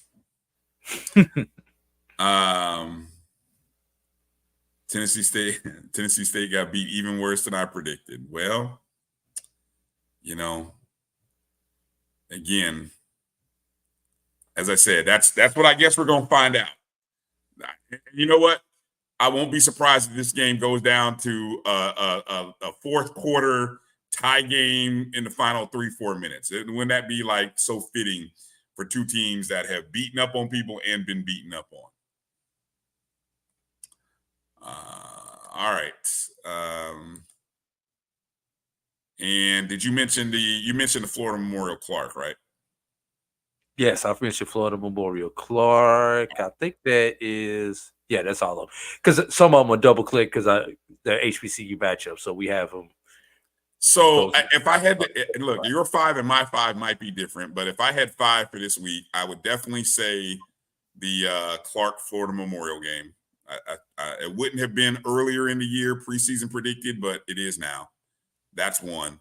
Definitely Southern Jackson State. That's 2. I'm intrigued by the Fayetteville at Valdosta State. That's 3.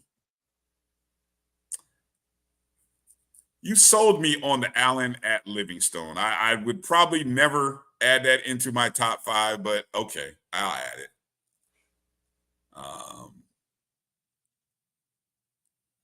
So that's 4.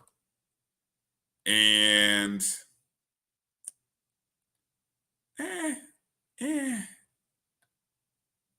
I'll go Southern Heritage Classic. Arkansas Pine Bluff, Tennessee State. That's my 5. So give me that 5 again. So my 5 again, I'm going Clark at Florida Memorial. Southern at Jackson. I think, is that the way it goes this year? Southern at Jackson State. Jackson State's home. Okay. Southern Heritage Classic. Fayetteville State at Valdosta State. And then Allen at Livingstone, trying to prevent the SIAC sweep by the CIAA. Only because of that storyline am I including that game. Well, I agree with you. I have to drop. This one's tough. This one is tough. I'm gonna stay with that 5. There was one I was thinking about. Do I want to sneak the Howard Morehouse in there? But like I say, I don't know. Yeah, I just can't. Howard is bad, dude. I just can't. If okay, I'm sorry, Morehouse is bad. Morehouse is bad. And if Howard doesn't boat race Morehouse, I'm looking at Howard real. I'm looking at him with a side eye, and like I just smelled a bad fart. I mean, really, I'm looking at Howard. I'm looking at Howard some kind of way if they can't beat Morehouse by 4 touchdowns. And yes, I know they play the game too. They lace up their, but yeah, come on, man.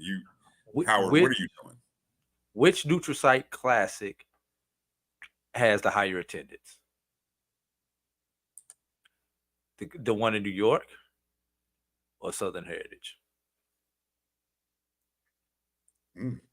Well, if you see what Brandon said about 32,000, I don't know if they're gonna get 32,000 in New York from Morehouse and Howard. There are a lot of Morehouse and Howard alums in New York, New Jersey, Philly area. Spike Lee will be in attendance. I know Spike Lee will be in attendance. I know that'll be, who knows? Kamala may come down to the game. There's a lot of celebrity power. That's a lot of campaigning. Yeah. All right, I'm torn, but I'm gonna bite.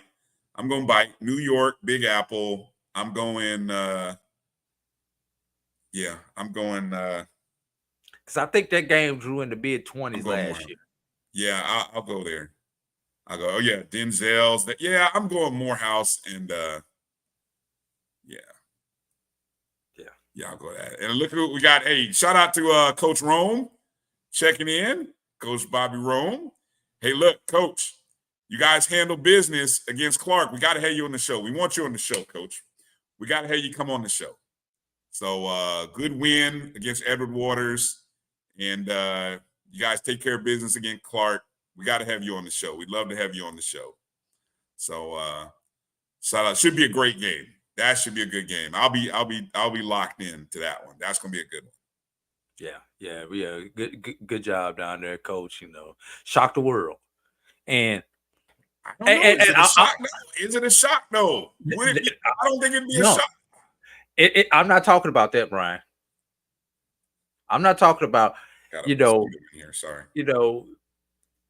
The win or the loss, because of two HBCUs and two great coaches. I don't have a rooting interest in the game next week. When I say shock the world, Florida Memorial, I need you to win that Sun. That's what I mean by shock the world. You win that Sun Conference and shock the world. That's what I'm talking about. Okay, there it is. Yeah. I'm just gonna be cheering for a good football game that between Clark and Florida Memorial.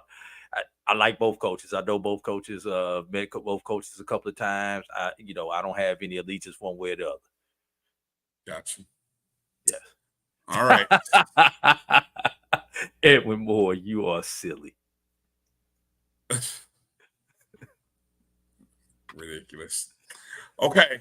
Let's get to the point of the show, Drew, where I think you've got a special announcement that you would like to share with our BCSN SportsWrap family. Yeah, Brian. And this is tough. But just wanted to let everybody know that wrong one. Yeah, wrong person. Wrong person. This is going to be my last show for a while.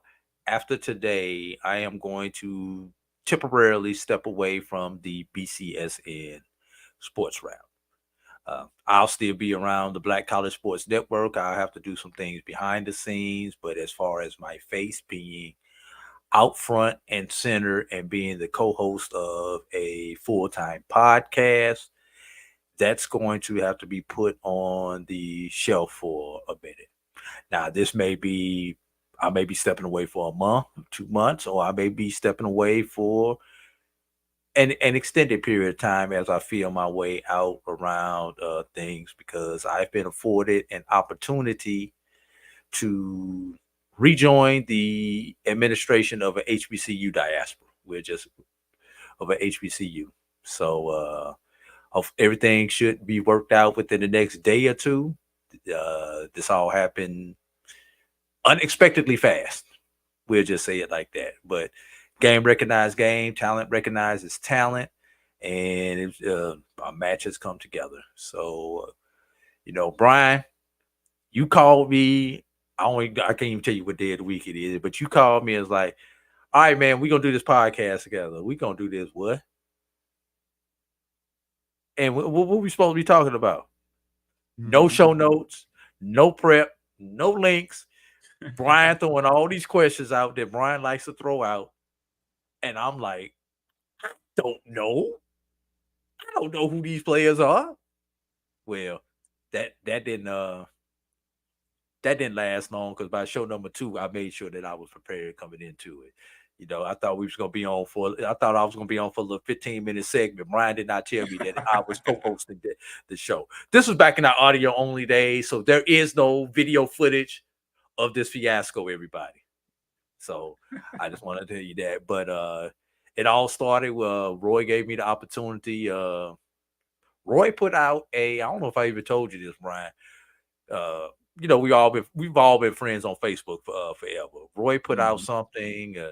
Anybody interested in doing sports broadcasting or something along those lines? And I've mentioned a couple times I used to do radio.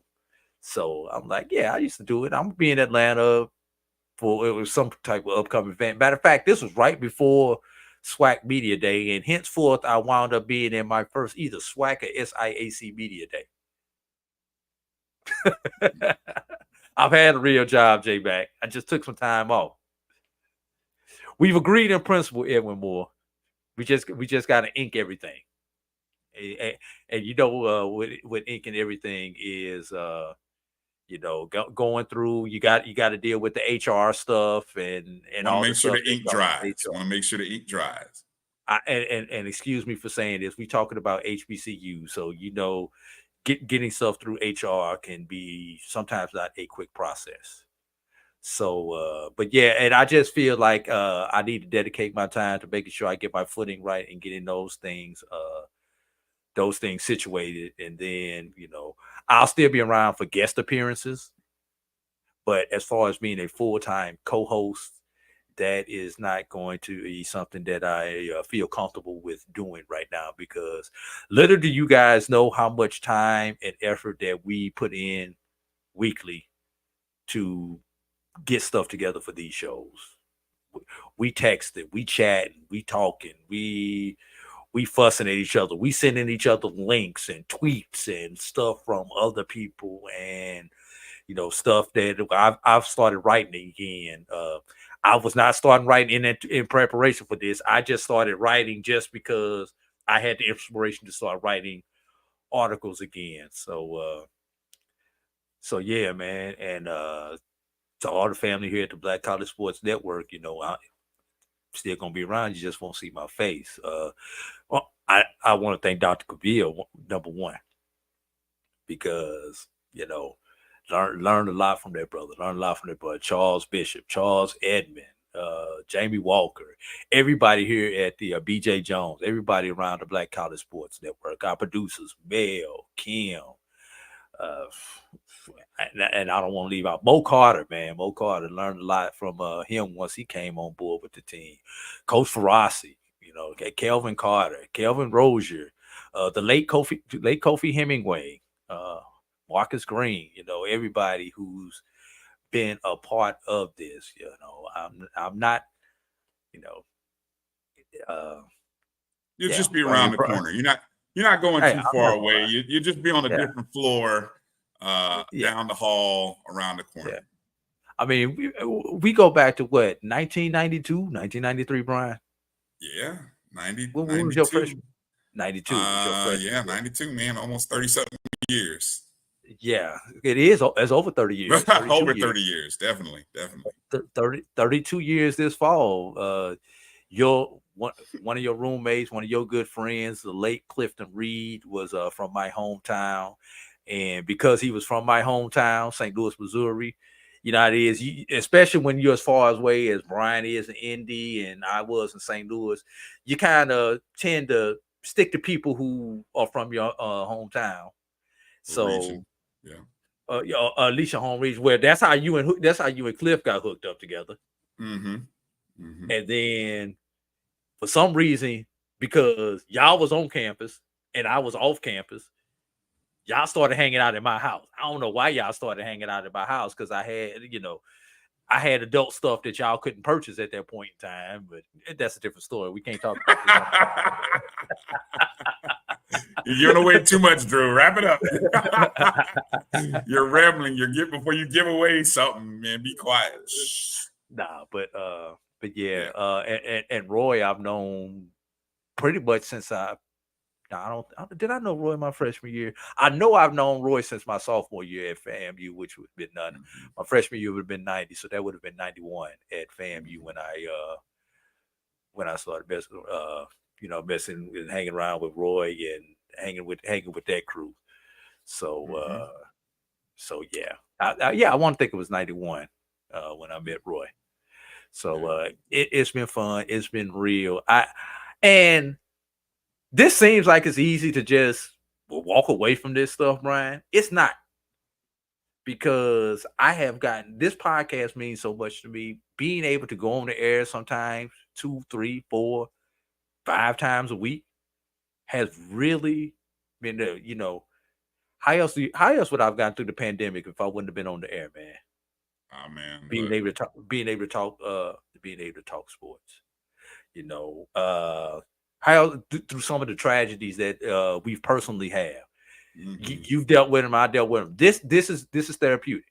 Us getting around talking, listening to you guys in the chat, talking with you guys in the chats is therapeutic. So yeah, it's been fun. It's been real.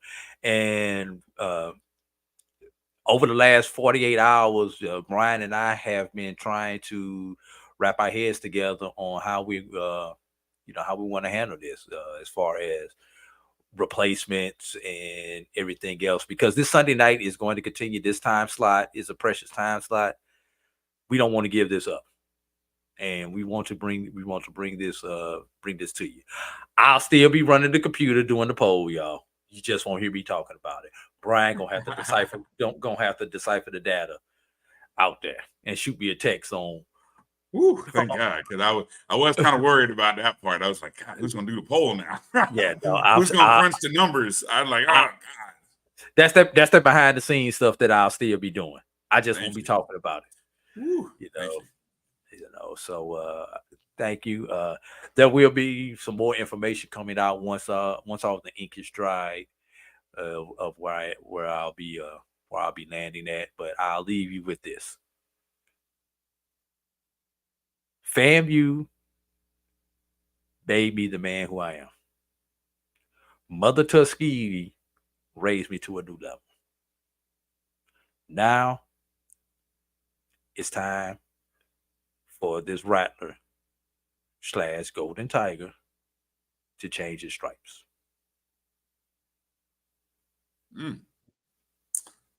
Well said. Well said. Well, I won't. I definitely will make sure to. We won't take your name off the office door just yet. Brian, don't put my stuff out in the hall.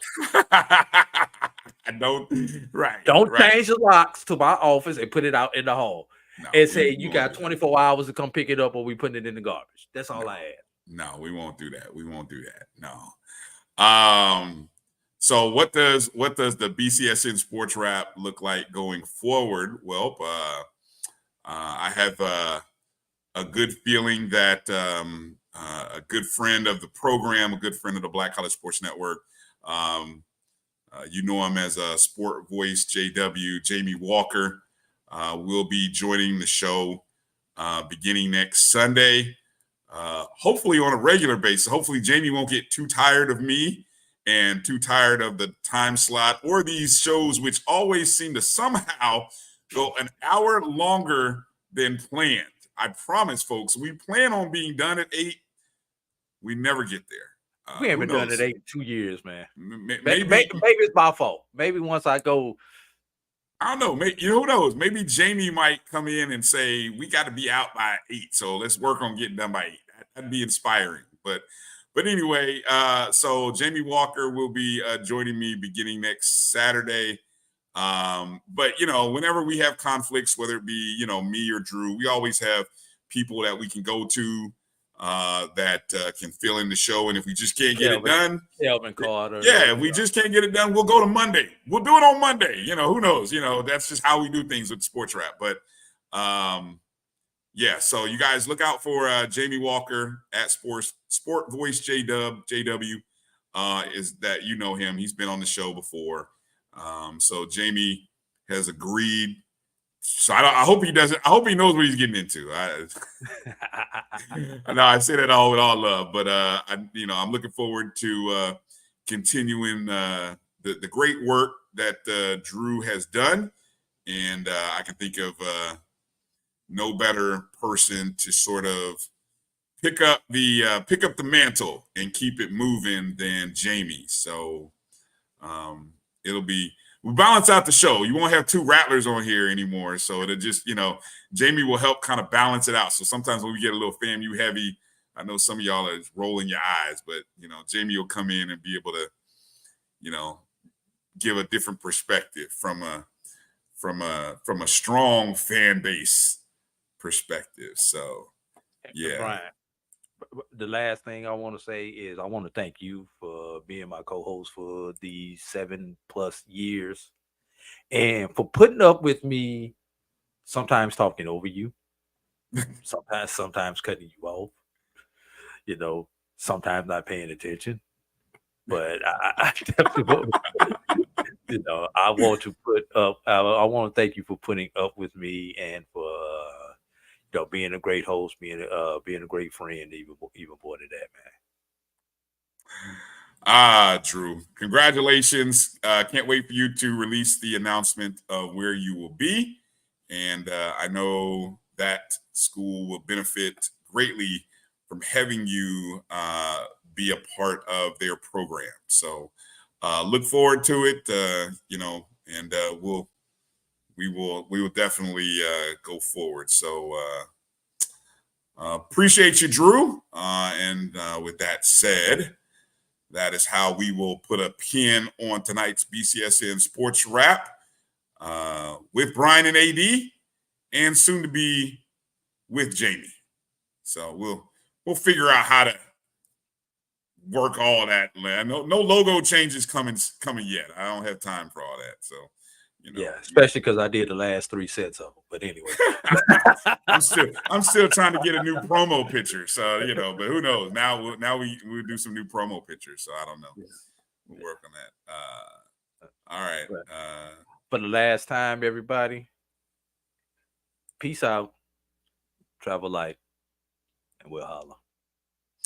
Make sure you're following the BCSN on Facebook, Twitter, Instagram at MyBCSN1. And go download the BCSN Pod Zone everywhere you listen to podcasts. BCSN Pod Zone, Spotify, Amazon Music, iHeartRadio, Apple, and Google Podcasts. For AD Drew, I'm Bryan Fulford. Thanks to Coach Farasi Norman for joining us tonight. Everybody be well, be safe. Have a great week. And we look forward to another great week of HBCU talk right here on the Black College Sports Network as we get ready for week 3-ish of the HBCU football season on Saturday, September 14th. Peace out, everybody. Love you all.